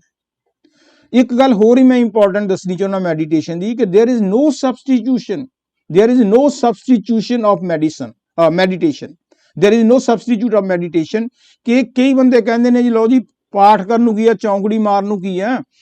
ਚੌਂਕੜੀ ਦੇ ਬਾਰੇ ਮੈਂ ਇੱਕ ਗੱਲ ਦੱਸਦਾ, ਚੌਂਕੜੀ ਜ਼ਰੂਰੀ ਨਹੀਂ ਵੀ ਚੌਂਕੜੀ ਮਾਰਨੀ ਹੈ, ਤੁਸੀਂ ਕੁਰਸੀ ਤੇ ਵੀ ਸਿੱਧਾ ਹੋ ਕੇ ਬੈਠ ਸਕਦੇ ਹੋ, ਇਹ ਵੀ ਭੁਲੇਖੇ 'ਚ ਨਹੀਂ ਵੀ ਚੌਂਕੜੀ ਮਾਰਨੀ ਹੈ। ਚੌਂਕੜੀ ਮਾਰਨੀ ਹੈ, ਚੌਂਕੜੀ ਮਾਰ ਲਓ, ਪਰ ਐ ਨਹੀਂ ਵਾਰੀ ਵਾਰੀ ਕਿਤੇ ਉਹ ਲੱਤ ਸਿੱਧੀ ਕਰ ਲਈ। ਸ਼ੁਰੂ 'ਚ ਦਰਦ ਹੁੰਦਾ, ਕਿਤੇ ਖਾਜ ਹੋ ਗਈ, ਕਿਤੇ ਕੰਨ 'ਚ ਇੱਧਰ ਹੋ ਗਈ, ਕਿਤੇ ਇੱਧਰ ਹੋ ਗਿਆ, ਕਿਤੇ ਖਿਆਲ ਹੋ ਗਿਆ। ਫਿਕਰ ਨਾ ਕਰੋ, ਜੋ ਮਰਜ਼ੀ ਹੁੰਦਾ ਰਹੇ, ਤੁਸੀਂ ਆਪਣਾ ਟਾਈਮ ਪੂਰਾ ਦਿਓ। ਮੈਂ ਤਾਂ ਪੂਰਾ ਬੈਠਣਾ, ਘੰਟਾ 2 ਘੰਟੇ 3 ਘੰਟੇ ਬੈਠਣਾ ਹੀ ਬੈਠਣਾ। ਹੌਲੀ ਹੌਲੀ ਤੁਹਾਡਾ ਪਿਆਰ ਵੱਧ ਜਾਊਗਾ, ਫਿਰ ਤੁਹਾਨੂੰ ਇਹ ਦਰਦ ਵੀ ਨਹੀਂ ਕਰਦੇ, ਕੋਈ ਚੌਂਕੜੀਆਂ ਸਿੱਧੀਆਂ ਕਰਨ ਦੀ ਵੀ ਲੋੜ ਨਹੀਂ ਪੈਂਦੀ, ਸਿੱਧੀ ਵੱਜੂਗੀ। ਮੈਂ ਜਿਹੜੀ ਗੱਲ ਕੀਤੀ ਸੀ ਕਿ there is no substitute of meditation, ਇਹਦਾ ਲੋਕਾਂ ਨੂੰ ਭੁਲੇਖਾ ਹੈ ਕਿ ਮੈਂ ਤਾਂ ਜੀ ਸੇਵਾ ਤੇ ਜਾ ਆਇਆ, ਮੈਂ ਤਾਂ ਜੀ ਸਤਸੰਗ ਜਾ ਆਇਆ, ਮੈਂ ਤਾਂ ਜੀ 5 ਬਾਣੀਆਂ ਦਾ ਪਾਠ ਪੜ੍ਹ ਲਿਆ, ਮੈਂ ਤਾਂ ਜੀ ਸੁੰਦਰਕਾਂਡ ਦਾ ਪਾਠ ਪੜ੍ਹਨਾ, ਮੈਂ ਤਾਂ ਜੀ ਰੋਜ਼ ਜੋਤ ਜਗਾਉਣਾ, ਮੈਂ ਤਾਂ ਜੀ ਉੱਥੇ ਮਥੁਰਾ ਬਿੰਦਰਾਵਨ ਜਾਇਆ ਨਾ, ਮੈਂ ਤਾਂ ਜੀ ਉੱਥੇ ਬਿਆਸ ਜਾਇਆ ਨਾ, ਮੈਂ ਤਾਂ ਜੀ ਉੱਥੇ ਸਰੋਵਰ 'ਚ ਨਹਾਇਆ ਨਾ। ਇਹਦਾ ਕੋਈ ਹੱਲ ਨਹੀਂ, ਇਹਦਾ ਸਿਰਫ ਮੈਡੀਟੇਸ਼ਨ। ਦੂਜੀਆਂ ਚੀਜ਼ਾਂ ਜੇ ਸੇਵਾ ਕਰਦੇ ਆ, ਬਹੁਤ ਵਧੀਆ ਗੱਲ ਹੈ, ਸੇਵਾ ਵੀ ਕਰੋ, ਸਤਸੰਗ 'ਚ ਵੀ ਜਾਓ, ਗੁਰੂਆਂ ਦੀ ਕੰਪਨੀ ਵੀ ਕਰੋ। ਪਰ ਜੇ ਤੁਸੀਂ ਕਹੋ ਵੀ ਉਹਦੀ ਥਾਂ ਤੇ ਇਹਦੇ ਨਾਲ ਕੰਮ ਸਰ ਜੂ, ਨਹੀਂ, ਗੁਰੂਆਂ ਦੀ ਵੀ ਸੇਵਾ ਕਰੋ, ਸਤਸੰਗ 'ਚ ਵੀ ਜਾਓ, ਸੇਵਾ ਵੀ ਕਰੋ, ਚੰਗੇ ਵੀ ਬਣੋ, ਪਰ ਨਾਲ ਨਾਲ ਭਜਨ ਸਿਮਰਨ ਵੀ ਕਰੋ। ਜਦੋਂ ਵੀ ਖਹਿੜਾ ਛੁੱਟੂਗਾ ਭਜਨ ਸਿਮਰਨ ਕਰਕੇ। ਬਹੁਤੇ ਲੋਕਾਂ ਨੂੰ ਇਹ ਭੁਲੇਖਾ ਹੈ ਕਿ ਵੀ ਸਾਡੇ ਬਾਬਾ ਜੀ ਆਏ ਨੇ, ਸਾਡੇ ਉੱਥੇ ਦਰਸ਼ਨ ਕਰਨ ਚਲੀਏ, ਸਪੇਨ ਚਲੇ ਚਲੀਏ, ਇਟਲੀ ਚਲੇ ਜਾਈਏ, ਡੇਰੇ ਚਲੇ ਜਾਈਏ, ਉੱਥੇ ਚਲੇ ਜਾਈਏ। ਉਹ ਕਿੰਨੇ ਸਾਲ ਹੋ ਗਏ ਤੁਹਾਨੂੰ ਜਾਂਦਿਆਂ ਨੂੰ, ਕੋਈ ਫਾਇਦਾ ਵੀ ਹੋਇਆ? ਆਪਣੇ ਠੰਡੇ ਦਿਲ ਨਾਲ ਪੁੱਛ ਕੇ ਦੇਖੋ, ਫਾਇਦਾ ਉਹਨਾਂ ਦਾ ਹੀ ਹੋਇਆ ਜਿਹੜੇ ਅੰਦਰ ਵੜੇ ਨੇ। ਸੋ ਹਮੇਸ਼ਾ ਸਾਨੂੰ ਅੰਦਰ ਵੜ ਕੇ ਪਰਮਾਤਮਾ ਦਾ ਜਿਹੜਾ ਹੈਗਾ ਭਜਨ ਸਿਮਰਨ ਕਰਨਾ ਚਾਹੀਦਾ ਹੈ। ਤੇ ਜਦੋਂ ਤੁਸੀਂ ਸਿਮਰਨ ਕਰੋਗੇ ਫਿਰ ਤੁਸੀਂ ਹੋਰ ਦੇ ਹੋਰ ਬਣ ਜਾਓਗੇ। ਇਹ ਨਾ ਸੋਚੋ ਵੀ ਇਹਦੇ ਬੂਸ਼ਟ ਪਾਈ ਵੀ ਆ, ਟਾਈ ਦਾ ਯਾਰ, ਚਿੱਟਾ ਕਮੀਜ਼ ਨਹੀਂ ਪਾਇਆ, ਭਗਵਾਨ ਨਹੀਂ ਪਾਇਆ, ਲੰਬੇ ਵਾਲ ਨਹੀਂ ਰੱਖੇ, ਦਾੜੀ ਨਹੀਂ ਰੱਖੀ। ਜਿਹੜੇ ਮਰਜ਼ੀ ਦਫ਼ਤਰ 'ਚ ਹੋਵੋ, ਕੋਈ ਕੰਮ ਕਰਨ ਵਾਲਾ ਵੀ ਪਰਮਾਤਮਾ ਨਾਲ ਮਿਲ ਸਕਦਾ ਹੈ, ਕੋਈ ਮਜ਼ਦੂਰ ਵੀ ਮਿਲ ਸਕਦਾ ਹੈ, ਕੋਈ ਜੁੱਤੀਆਂ ਗੰਢਣ ਵਾਲਾ ਵੀ ਮਿਲ ਸਕਦਾ, ਕੋਈ ਜਿਹੋ ਜਿਹੇ ਮਰਜ਼ੀ ਕੱਪੜੇ ਹੋ, ਪਹਿਰਾਵਿਆਂ ਨਾਲ ਨਹੀਂ ਪਰਮਾਤਮਾ ਪਤਾ ਲੱਗਦਾ। ਮਿਹਨਤ ਜਿਹੜਾ ਵੀ ਕਰੂਗਾ ਸ਼ਰਧਾ ਨਾਲ, ਪ੍ਰੇਮ ਨਾਲ, ਨਫ਼ਰਤ, ਉਹਦਾ ਭਾਂਡਾ ਵੀ ਸਾਫ਼ ਹੋਣਾ ਚਾਹੀਦਾ, ਨਿੰਦਿਆ ਚੁਗਲੀ ਹੇਰਾ ਫੇਰੀ ਬੇਈਮਾਨੀ ਵੀ ਨਹੀਂ ਹੋਵੇ, ਫਿਰ ਉਹਦੇ ਨਾਲ ਚੜ੍ਹਾਈ ਹੁੰਦੀ ਹੈ, ਫਿਰ ਪਰਮਾਤਮਾ ਨਾਲ ਮਿਲਾਪ ਹੁੰਦਾ ਹੈ। ਸੋ ਮੈਂ ਇੰਨਾ ਕੀ ਕੁਝ ਕਹਿਣਾ ਸੀਗਾ। ਸੋ ਹੁਣ ਤੁਸੀਂ ਮੇਰੇ ਖਿਆਲ ਕਿੰਨੇ ਕੁ ਮਿੰਟ ਰਹਿ ਗਏ? 5 ਮਿੰਟ। ਅਬਾਊਟ 8 ਮਿੰਟ ਆ, ਚਲੋ ਆਪਾਂ ਹੋਰ ਥੋੜੀ ਜਿਹੀ ਗੱਲ ਕਰ ਲਾਂਗੇ ਕਿਉਂਕਿ ਲੰਬਾ ਇਹ। ਸੋ ਗੱਲ ਸਿਰਫ ਨਟਸ਼ਲ ਇਹ ਗੱਲ ਕਰੀਏ ਵੀ ਨਾਗਾ ਨਾ ਪਾਓ। ਮੇਰੇ ਇੱਕ ਫਰੈਂਡ ਆਏ ਸੀ, ਮੈਨੂੰ ਚੰਗੀ ਤਰ੍ਹਾਂ ਯਾਦ ਹੈ, ਅਸੀਂ ਰਾਤ ਨੂੰ 2 ਵਜੇ ਤੱਕ ਬੈਠੇ ਗੱਲਾਂ ਕਰਦੇ ਰਹੇ, ਤੇ ਜਦੋਂ ਸਵੇਰੇ ਉੱਠਣ ਦਾ ਮੌਕਾ ਹੋਇਆ ਉਹ ਸਵੇਰੇ ਬੈਠੇ ਪਾਠ ਤੇ ਬੈਠੇ ਸੀ। ਮੈਂ ਉਹਨਾਂ ਨੂੰ ਪੁੱਛਿਆ ਵੀ ਤੁਸੀਂ ਰਾਤ ਤਾਂ ਆਪਾਂ ਬਹੁਤ ਲੇਟ ਹੋਏ ਆ। ਉਹ ਕਹਿੰਦੇ ਸਾਨੂੰ ਰਾਤ ਗੱਲਾਂ ਮਾਰਨ ਬਾਰੇ ਸੋਚਣਾ ਚਾਹੀਦਾ ਸੀ, ਡਜ਼ਨਟ ਮੈਟਰ, ਹੁਣ ਕੰਮ ਤੇ ਜਾਣਾ ਨਹੀਂ। ਮੈਂ ਕਿਹਾ ਫਿਰ ਕੰਮ ਤੇ ਕਿਵੇਂ ਜਾਓਗੇ? ਕਹਿੰਦੇ ਨਹੀਂ ਜਾਂਦੇ, ਵੱਧ ਤੋਂ ਵੱਧ ਪੈਸੇ ਦਾ ਨੁਕਸਾਨ ਹੋ ਜਾਊਗਾ। ਕਮਰੇ ਚੋਂ ਉਦੋਂ ਹੀ ਨਿਕਲਣਾ ਜੇ ਤੁਸੀਂ ਤਰੱਕੀ ਕਰਨੀ, ਕਮਰੇ ਚੋਂ ਉਦੋਂ ਹੀ ਨਿਕਲਣਾ ਜਦੋਂ ਤੁਸੀਂ ਪੂਰਾ ਸਿਮਰਨ ਭਜਨ ਕਰ ਲਿਆ। ਜਿੰਨਾ ਚਿਰ ਤੱਕ ਤੁਸੀਂ ਭਜਨ ਸਿਮਰਨ ਨੂੰ ਪ੍ਰਾਇੋਰਟੀ ਨਹੀਂ ਦਿੰਦੇ, ਉਹਦੀ ਇੰਪੋਰਟੈਂਸ ਨਹੀਂ ਸਮਝਦੇ, ਉਹਨਾਂ ਚਿਰ ਆਈ ਚਲਾਈ ਹੈ। ਦੇਖੋ ਨਾ, ਜੇ ਹੁਣ ਆਪਾਂ ਗੱਲ ਕਰੀਏ, ਇਮਰਾਨ ਖਾਨ ਪਾਕਿਸਤਾਨ ਦਾ ਪ੍ਰਧਾਨ ਮੰਤਰੀ ਬਣਿਆ, ਜੇ ਕ੍ਰਿਕਟ ਦਾ ਬੈਸਟ ਕ੍ਰਿਕਟ ਦਾ ਪਲੇਅਰ ਸੀ, ਵਰਲਡ ਕੱਪ ਜਿੱਤਿਆ ਸੀ, ਜਾਂ ਸਾਡੇ ਨਵਜੋਤ ਸਿੰਘ ਸਿੱਧੂ ਸਿਕਸਰ ਹੁੰਦਾ ਸੀਗਾ, ਜਾਂ ਕਪਿਲ ਸ਼ਰਮਾ ਲਗਾ ਲਓ, ਜਾਂ ਸਚਿਨ ਤੰਦੂਲਕਰ ਲਗਾ ਲਓ, ਪਲੇਅਰ ਤਾਂ ਹੋਰ ਵੀ ਬਹੁਤ ਸੀਗੇ। ਇਹਨਾਂ ਨੇ ਦਿਨ ਰਾਤ ਮਿਹਨਤ ਕੀਤੀ ਹੈ। ਜਿਵੇਂ ਮੈਂ ਉਹਦੀ ਐਗਜ਼ਾਮਪਲ ਦਿੰਦਾ ਸੀ ਨਾ, ਉਹਦੀ ਰੋਨਾਲਡੋ ਦੀ ਜਿਹੜਾ ਫੁੱਟਬਾਲ ਦਾ ਸੌਕਰ ਦਾ ਪਲੇਅਰ ਹੈ ਪੁਰਤਗਾਲ ਦਾ, ਉਹ ਲੋਕ ਗੇਮ ਖੇਡ ਕੇ ਆ ਕੇ ਘਰੇ ਆਰਾਮ ਕਰਦੇ ਨੇ, ਪਾਰਟੀ ਦੇ ਆ ਕੇ ਆਰਾਮ ਕਰਦੇ ਨੇ, ਪਾਰਟੀ ਦੇ ਚਲੇ ਜਾਵੇ, ਗੇਮ ਖੇਡ ਸਿੱਧਾ ਜਾ ਕੇ ਜਿਮ 'ਚ ਜਾ ਕੇ ਪ੍ਰੈਕਟਿਸ ਕਰਦਾ। ਜਦੋਂ ਅਸੀਂ ਪੂਰੀ ਲਗਨ ਦੇ ਨਾਲ, ਸ਼ਰਧਾ ਦੇ ਨਾਲ, ਮਿਹਨਤ ਦੇ ਨਾਲ ਅਸੀਂ ਕੰਮ ਕਰਦੇ ਹਾਂ ਨਾ, ਫਿਰ ਸਾਡਾ ਕੰਮ ਬਣਦਾ ਹੈ। ਜਦੋਂ ਅਸੀਂ ਕੰਮ ਬਣਦਾ ਹੈ ਫਿਰ ਸਾਨੂੰ ਕੋਈ ਰੋਕ ਨਹੀਂ ਸਕਦਾ। ਪਰ ਮੈਂ ਇਹ ਗੱਲ ਬਿਲਕੁਲ ਨਹੀਂ ਕਿਹਾ ਕਿ ਕੋਈ ਭਾਗਵਤ ਧਾਰਮਿਕ ਕਿਤਾਬਾਂ ਨਹੀਂ ਪੜ੍ਹਨੀਆਂ, ਜਾਂ ਮਾਲਾ ਨਹੀਂ ਫੇਰਨੀ, ਜਾਂ ਬਾਣੀਆਂ ਦਾ ਪਾਠ ਨਹੀਂ ਕਰਨਾ, ਜਾਂ ਓਮ ਜੈ ਜਗਦੀਸ਼ ਨਹੀਂ ਕਰਨਾ, ਜਾਂ ਓਮ ਦਾ ਕਰਨਾ। ਜ਼ਰੂਰ ਕਰੋ, ਫਾਇਦਾ ਲਓ, ਪਰ ਨਾਲ ਨਾਲ ਆਪਣੇ ਗੁਰੂ ਦਾ ਧਿਆਨ ਵੀ ਕਰੋ। ਦੇਖੋ ਥੋੜੀ ਹੋਰ ਤਰੱਕੀ ਹੋਵੇ, ਹੋਰ ਤਰੱਕੀ ਹੋਵੇ, ਹੋਰ ਤਰੱਕੀ ਹੋਵੇ। ਜਿਵੇਂ ਮਾਂ-ਬਾਪ ਜਾਂ ਡਾਕਟਰ ਦੀ ਐਗਜ਼ਾਮਪਲ ਲੈ ਲਓ, ਜਿਹੜੇ ਬੰਦਿਆਂ ਨੂੰ ਸ਼ੂਗਰ ਦੀ ਬਿਮਾਰੀ ਹੈ, ਡਾਇਬੈਟਿਕ ਪੇਸ਼ੈਂਟ ਨੇ, ਉਹ ਜਦੋਂ ਤੁਸੀਂ ਆਪਣੀ ਮਿੱਠਾ ਖਾਣਾ ਬੰਦ ਕਰ ਦਿੰਦੇ ਹੋ, 8 ਦੇ ਉੱਤੋਂ 7 ਆ ਗਈ, ਤੁਸੀਂ ਡਾਕਟਰ ਨੂੰ ਕਹਿੰਦੇ ਹੋ ਵੀ 7 ਆ ਗਈ, ਕਹਿੰਦੇ ਵੈਰੀ ਗੁੱਡ, ਪਰ ਤੂੰ 6 ਤੇ ਲੈ ਕੇ ਆ। ਉਹ ਹੋਰ ਮਿਹਨਤ ਕਰਦਾ 6 ਤੇ, ਕਹਿੰਦੇ ਨਹੀਂ ਥੋੜੀ ਜਿਹੀ ਹੋਰ 5.8 ਤੇ ਲੈ ਕੇ ਆ। ਇਸੇ ਤਰ੍ਹਾਂ ਹੀ ਮਾਂ-ਬਾਪ ਨੇ, ਬੱਚਾ ਮਿਹਨਤ ਕਰਦਾ, ਉਹ 80% ਨੰਬਰ ਲਿਆਇਆ, ਤੇ ਉਹਨੂੰ ਕਹਿੰਦੇ ਨੇ ਨਹੀਂ ਬੇਟਾ ਤੂੰ ਮਿਹਨਤ ਕਰ, 85 ਵੀ ਲਿਆ ਸਕਦਾ, ਮਿਹਨਤ ਕਰ ਤੂੰ 90 ਵੀ ਲਿਆ ਸਕਦਾ, ਹੋਰ 90 ਤੋਂ ਕਹਿੰਦੇ ਫਿਰ 95 ਵੀ ਲਿਆ ਸਕਦਾ, ਤੂੰ 100 ਕਿਉਂ ਨਹੀਂ ਲਿਆ ਸਕਦਾ? ਉਹ ਹੱਲਾਸ਼ੇਰੀ ਦੇਣੀ ਹੈ। ਸੋ ਇਸੇ ਤਰ੍ਹਾਂ ਹੀ ਸਾਨੂੰ ਆਪਣੇ ਆਪ 'ਚ ਤਰੱਕੀ ਕਰਨ ਦੀ ਲੋੜ ਹੈ। ਜ਼ਿੰਦਗੀ ਬੜੀ ਥੋੜੀ ਹੈ, ਇਹ ਭੁਲੇਖਾ ਹੈ। ਮੈਂ ਤਾਂ ਆਪਣੇ ਤੇ ਲਾਗੂ ਕਰਕੇ ਦੇਖਦਾ ਕਿ ਕਿਸੇ ਟਾਈਮ ਫੁੱਟਬਾਲ ਦੇ ਵਧੀਆ ਪਲੇਅਰ ਹੁੰਦੇ ਸੀਗੇ, ਇੰਟਰ ਜ਼ੋਨ ਯੂਨੀਵਰਸਿਟੀ ਦੇ ਪਲੇਅਰ ਵੀ, ਯੂਨੀਵਰਸਿਟੀ ਦਾ ਖੇਡੇ ਵੀ ਆ। ਹਰਜੀਤ ਸਿੰਘ ਸਾਡੇ ਗਰੇਵਾਲ, ਜਿਹੜੇ ਕਿ ਭਾਰਤੀ ਜਨਤਾ ਪਾਰਟੀ ਦੇ ਇਸ ਵੇਲੇ ਬਹੁਤ ਤਗੜੇ ਲੀਡਰ ਨੇ, ਕਈ ਇਲੈਕਸ਼ਨ ਲੜਿਆ, ਸਾਡੇ ਨਾਲ ਫੁੱਲ ਬੈਕ ਖੇਡਦੇ ਹੁੰਦੇ ਸੀਗੇ। ਸੋ ਇਸ ਤਰ੍ਹਾਂ ਉਦੋਂ ਕਿੱਕ ਬੜੀ ਜ਼ੋਰ ਦੀ ਵੱਜਦੀ ਸੀ, ਜੇ ਹੁਣ ਗੋਡੇ ਨਾਲ ਕਿੱਕ ਮਾਰੀ ਤਾਂ ਸ਼ਾਇਦ ਗੋਡੇ ਦਾ ਅੱਧਾ ਹਿੱਸਾ ਲੈ ਕੇ ਉਧਰ ਡਿੱਗ ਪਏ। ਉਹ ਕਿੱਥੇ ਗਏ? ਤਾਕਤ ਖਤਮ। ਜਿਹੜੇ ਕਾਲੇ ਬਾਲ ਸੀਗੇ, ਰੰਗ ਜੇ ਤਾਂ ਲਾ ਕੇ ਹੁਣ ਕਾਲੇ ਜੇ ਕਰੀ ਬੈਠੇ ਆ, ਪਰ ਵਿੱਚੋਂ ਤਾਂ ਸਾਰੇ ਚਿੱਟੇ ਹੀ ਨੇ, ਮੂੰਹ ਦੇ ਉੱਤੇ ਝੁਰੜੀਆਂ ਪੈ ਗਈਆਂ। ਜੇ ਇੰਨਾ ਟਾਈਮ ਬੜੀ ਛੇਤੀ ਨਿਕਲ ਗਿਆ ਤੇ ਜਿਹੜਾ ਥੋੜਾ ਮੋਟਾ ਬਚਿਆ ਉਹ ਵੀ ਨਿਕਲ ਜੂਗਾ। ਸੋ ਅਸੀਂ ਆਪਣੇ ਟਾਈਮ ਤੋਂ ਲਾਹਾ ਲਈਏ। ਜਿਹੜੇ ਰਾਤ ਨੂੰ ਬਹਿ ਕੇ ਅਸੀਂ ਡਰਾਮੇ ਮੂਵੀਆਂ ਦੇਖਦੇ ਹਾਂ, ਉਹਦੀ ਥਾਂ ਤੇ ਟਾਈਮ ਥੋੜਾ ਜਿਹਾ ਡਾਈਵਰਟ ਕਰੀਏ, ਭਜਨ ਸਿਮਰਨ ਨੂੰ ਦਈਏ। ਉਹਦੀ ਥਾਂ ਤੇ ਸ਼ਬਦ ਲਾ ਲਓ, ਕੋਈ ਹੋਰ ਕੀਰਤਨ ਲਾ ਲਓ, ਕਿਸੇ ਦੀ ਸਤਸੰਗ ਲਾ ਲਓ, ਉਹਦਾ ਵੀ ਤਾਂ ਹੌਲੀ ਹੌਲੀ, ਜੇ ਇੱਕ ਦਿਨ ਨਹੀਂ ਨਜ਼ਾਰਾ ਆਉਂਦਾ, ਦੂਜੇ ਤੀਜੇ ਚੌਥੇ ਦਿਨ, ਮਹੀਨੇ ਬਾਅਦ ਆਉਣਾ ਸ਼ੁਰੂ ਹੋ ਜਾਊਗਾ। ਫਿਰ ਘਰ 'ਚ ਪਿਆਰ ਵੀ ਹੋਊਗਾ। ਜਿੱਥੇ ਹਰ ਵਕਤ ਛੋਟੀਆਂ ਛੋਟੀਆਂ ਸਕਾਟਾਂ ਪਾ ਕੇ ਡਾਂਸ ਹੀ ਕਰੀ ਜਾਣਾ ਮਾਂ-ਬਾਪ ਦੇ ਸਾਹਮਣੇ, ਫਿਰ ਉੱਥੇ ਪਿਓ ਵੀ ਕਹਿੰਦਾ ਕੁੜੀ ਨੂੰ ਵੀ ਲਾਲਾ ਪਿਆ ਕੇ ਛੋਟਾ ਜਿਹਾ, ਕੁਝ ਨਹੀਂ ਫਰਕ ਪੈਂਦਾ। ਤੇ ਉੱਥੇ ਫਿਰ ਮਾਹੌਲ ਉਸ ਤਰ੍ਹਾਂ, ਜਿੰਨੇ ਮਰਜ਼ੀ ਪੈਸੇ ਆ ਜਾਣ, ਡਜ਼ਨਟ ਮੈਟਰ, ਕਿੰਨੇ ਹੀ ਦੁਨੀਆ ਦੇ ਇਕੱਠੇ ਕਰ ਲਓ। ਇੱਥੇ ਸਿਕੰਦਰ ਵਰਗੇ ਆ ਕੇ ਚਲੇ ਗਏ, ਉਹਦੇ ਕੋਲ ਸਾਰੀ ਦੁਨੀਆ ਲੁੱਟ ਲਈ ਸੀ, ਫਿਰ ਵੀ ਉਹਨੂੰ ਖਾਲੀ ਹੱਥ ਜਾਣਾ ਪਿਆ। ਤੇ ਸਾਡੀ ਤਾਂ ਹਾਲਤ ਕਿੰਨੀ ਕੁ ਅਸੀਂ ਲੁੱਟ ਲਾਂਗੇ, ਕਿੰਨੀ ਕੁ ਮਾਰੋ ਮਾਰ ਕਰ ਲਾਂਗੇ, ਕਿੰਨੇ ਕੁ ਅਸੀਂ ਅਮੀਰ ਬਣ ਜਾਾਂਗੇ, ਇਹ ਭੁੱਲ ਜਾਓ, ਜਾਣਾ ਖਾਲੀ ਹੱਥ ਪੈਣਾ। ਸੋ ਜਿਹੜੀ ਵਧੀਆ ਤਰੀਕਾ ਹੈ ਉਹ ਇਹ ਹੈ ਕਿ ਜ਼ਿੰਦਗੀ ਦੇ ਵਿੱਚ ਪਰਮਾਤਮਾ ਨੂੰ ਯਾਦ ਕਰੋ, ਉਹਦਾ ਸਿਮਰਨ ਕਰੋ, ਉਹਦਾ ਭਜਨ ਕਰੋ, ਅੰਦਰੋਂ ਧੁਨ ਸੁਣੋ। If thy eye be single thy whole body shall be full of light, बसो तुम आए नैनन में सिमट कर एक जहां होना, दूई जहां दूर हो जाए दृष्टि जोत में धरना। ਜਦੋਂ ਅਸੀਂ ਸਿੰਗਲ ਆਈ ਵਾਲੇ ਬਣ ਜਾਣੇ, ਭਜਨ ਸਿਮਰਨ ਕਰਦੇ ਹੋਏ ਸਾਰੀ ਦੁਵੈਤ ਚੋਂ ਨਿਕਲ ਕੇ ਉਹ ਅੰਦਰ ਜੋਤ ਦੇ ਦਰਸ਼ਨ ਕਰਾਂਗੇ, ਅੰਦਰ ਉਸ ਧੁਨ ਨੂੰ ਸੁਣਾਂਗੇ, ਫਿਰ ਦੇਖੋ ਕਿੰਨਾ ਮਾਲੋ ਮਾਲ ਹੋ ਜਾਂਦੇ ਆ। ਉਹ ਅੰਦਰੋਂ ਦੁਨੀਆ 'ਚ ਵੀ ਅਮੀਰ ਹੈ ਤੇ ਪਰਮਾਤਮਾ ਦੀ ਦਰਗਾਹ ਵਿੱਚ ਵੀ ਅਮੀਰ ਹੈ। ਉਹ ਆਪਣੇ ਆਪ ਵਿੱਚ ਵੀ ਖੁਸ਼ ਹੈ, ਉਹਦੇ ਪਰਿਵਾਰ ਵਿੱਚ ਵੀ ਖੁਸ਼ੀ ਰਹਿੰਦੀ ਹੈ, ਤੇ ਹਰ ਵਕਤ ਖੁਸ਼ੀਆਂ ਰਹਿੰਦੀਆਂ ਨੇ। ਉਹ ਖੁਸ਼ੀਆਂ ਜਿਹੜੀਆਂ ਹੁੰਦੀਆਂ ਪੱਕੀਆਂ ਹੁੰਦੀਆਂ ਨੇ। ਉਹ ਖੁਸ਼ੀ ਨਹੀਂ ਕਿ ਪਾਣੀ ਦੀ ਪਿਆਸ ਲੱਗੀ ਤੇ ਪਾਣੀ ਪੀ ਲਿਆ, ਅੱਧੇ ਘੰਟੇ ਬਾਅਦ ਫੇਰ ਪਿਆਸ ਲੱਗੂਗੀ। ਉਹ ਜਿਹੜੀ ਖੁਸ਼ੀ ਨੇ ਉਹ ਜਿਹੜੀ ਹੁੰਦੀ ਹੈ ਪਰਮਾਨੈਂਟ ਖੁਸ਼ੀ ਹੁੰਦੀ ਹੈ, ਹੈਪੀਨੈਸ ਹੁੰਦੀ ਹੈ, ਨਾਟ ਏ ਪਲੇਜਰ, ਇਟਸ ਏ ਹੈਪੀਨੈਸ। ਸੋ ਜਿਸ ਤਰ੍ਹਾਂ ਜਿਹੜੇ ਬੰਦੇ ਨੂੰ ਫਿਰ ਅੰਦਰੋਂ ਆਨੰਦ ਆਉਣ ਲੱਗ ਜੂ ਨਾ, ਜਿਵੇਂ ਕਬੀਰ ਸਾਹਿਬ ਨੇ ਕਿਹਾ, ਜਿਸ ਮਰਨੇ ਤੇ ਜਗ ਡਰੇ ਮੇਰੇ ਮਨ ਆਨੰਦ ਮਰਨੇ ਹੀ ਤੇ ਪਾਈਏ ਪੂਰਨ ਪਰਮਾਨੰਦ। ਉਹ ਮਰਨਾ ਮੌਤ ਤੋਂ ਬਾਅਦ ਨਹੀਂ, ਜਦੋਂ ਪਰਮਾਨੈਂਟ ਮਰ ਜਾਂਦੇ ਆ, ਸਗੋਂ ਜਿਉਂਦੇ ਜੀ, ਜਿਵੇਂ ਸੇਂਟ ਪੌਲ ਨੇ ਕਿਹਾ ਸੀ ਆਈ ਡਾਈ ਡੇਲੀ। ਰੋਜ਼ਾਨਾ ਜਦੋਂ ਭਜਨ ਸਿਮਰਨ ਕਰਕੇ ਉਹ ਧੁਨ ਨੂੰ ਸੁਣਦੇ ਆ ਤਾਂ ਜਿਹੜਾ ਸਾਡੀ ਸਿਲਵਰ ਕੋਡ ਨਾਲ ਸਾਡਾ ਕਨੈਕਸ਼ਨ ਰਹਿੰਦਾ ਹੈ ਤੇ ਅਸੀਂ ਉੱਪਰਲੀਆਂ ਮੰਜ਼ਿਲਾਂ ਦੇ ਸੈਰ ਕਰਕੇ ਆਉਂਦੇ ਆ, ਪਰਮਾਤਮਾ ਨਾਲ ਮਿਲਾਪ ਕਰਨੇ ਆ, ਤੇ ਜਦੋਂ ਵਾਪਸ ਫੇਰ ਅਸੀਂ ਸਰੀਰ 'ਚ ਆ ਜਾਂਦੇ ਆ। ਸੋ ਉਸ ਨੂੰ ਜਿਉਂਦੇ ਜੀ ਮਰਨਾ ਕਹਿੰਦੇ ਨੇ। ਸੋ ਇਸ ਕਰਕੇ ਸਾਨੂੰ ਭਾਈ ਸਾਹਿਬ, ਜੇ ਕੋਈ ਵੱਧ ਘੜ ਕੇ ਆ ਗਿਆ ਹੋਵੇ, ਮੈਂ ਆਪਣੇ ਤੇ ਵੀ ਲਾਗੂ ਕਰਦਾ ਤੇ ਮੈਂ ਚਾਹੁੰਦਾ ਕਿ ਜੇ ਕੁਛ ਮੈਂ ਕਿਹਾ ਕਿਸੇ ਨੂੰ ਫਾਇਦਾ ਹੋ ਜਾਏ, ਵਧੀਆ ਗੱਲ ਹੈ, ਨਹੀਂ ਤਾਂ ਭਾਈ ਮੈਨੂੰ ਮਾਫ ਕਰਿਓ। ਮੈਂ ਤਾਂ ਜਿੰਨਾ ਸਿੱਖਿਆ ਮੈਂ ਤਾਂ ਇਹੀ ਦੇਖਿਆ ਵੀ ਇਦੋਂ ਬਾਅਦ ਦਾ ਗਾਣੇ, ਰੰਗ ਤਮਾਸ਼ੇ, ਲੜਾਈਆਂ ਝਗੜਿਆਂ 'ਚ ਕੁਛ ਨਹੀਂ ਪਿਆ। ਭਜਨ ਸਿਮਰਨ ਕਰੋ, ਰੱਬ ਦਾ ਨਾਂ ਲਓ, ਜਦੋਂ ਹਰ ਵਕਤ ਲਓ, ਮਿੱਠਾ ਬੋਲੋ, ਚੰਗਾ ਬੋਲੋ, ਪਿਆਰ ਬੋਲੋ। ਇਹੀ ਜ਼ਿੰਦਗੀ ਦਾ ਅਸਲੀ ਮਕਸਦ ਹੈ ਤੇ ਇਸ ਮਕਸਦ ਨੂੰ ਪੂਰਾ ਕਰਨ ਦੇ ਲਈ meditation is one of the top priority we have. So last ਸੁਣੋ ਸ਼ਬਦ, ਇਹ ਹੈਗਾ ਓਮ। ਹਿੰਦੂ ਧਰਮ ਦੇ ਓਮ ਦਾ ਜਾਪ ਸਿਮਰਨ ਕਿਵੇਂ ਕਰਦੇ ਆ ਸੁਣੋ, ਤੇ ਮੈਨੂੰ ਦਿਓ ਆ ਗਿਆ। ਨੈਕਸਟ ਵੀਕ ਆਪਾਂ ਪ੍ਰੇਅਰ ਦੇ ਉੱਤੇ ਕਰਾਂਗੇ। ਪ੍ਰੇਅਰ ਤੇ ਮੈਡੀਟੇਸ਼ਨ 'ਚ ਕੀ ਫਰਕ ਹੈ ਕਰਦੇ, ਆਪਾਂ ਨੂੰ ਬਾਹਲੇ ਲੋਕਾਂ ਨੂੰ ਇੱਕੋ ਜਿਹੀ ਗੱਲ ਆਉਂਦੀ ਹੈ। ਮੈਂ ਕੱਲ ਨੈਕਸਟ ਵੀਕ ਜਦੋਂ ਗੱਲ ਕਰਾਂਗੇ ਪ੍ਰੇਅਰ ਤੇ ਮੈਡੀਟੇਸ਼ਨ 'ਚ ਕੀ ਫਰਕ ਹੈ, ਪ੍ਰੇਅਰ ਦੇ ਉੱਤੇ ਗੱਲ ਕਰਾਂਗੇ। ਸੋ ਟਿਲ ਦੈਨ ਮੈਨੂੰ ਆਗਿਆ ਦਿਓ। Thank you very much.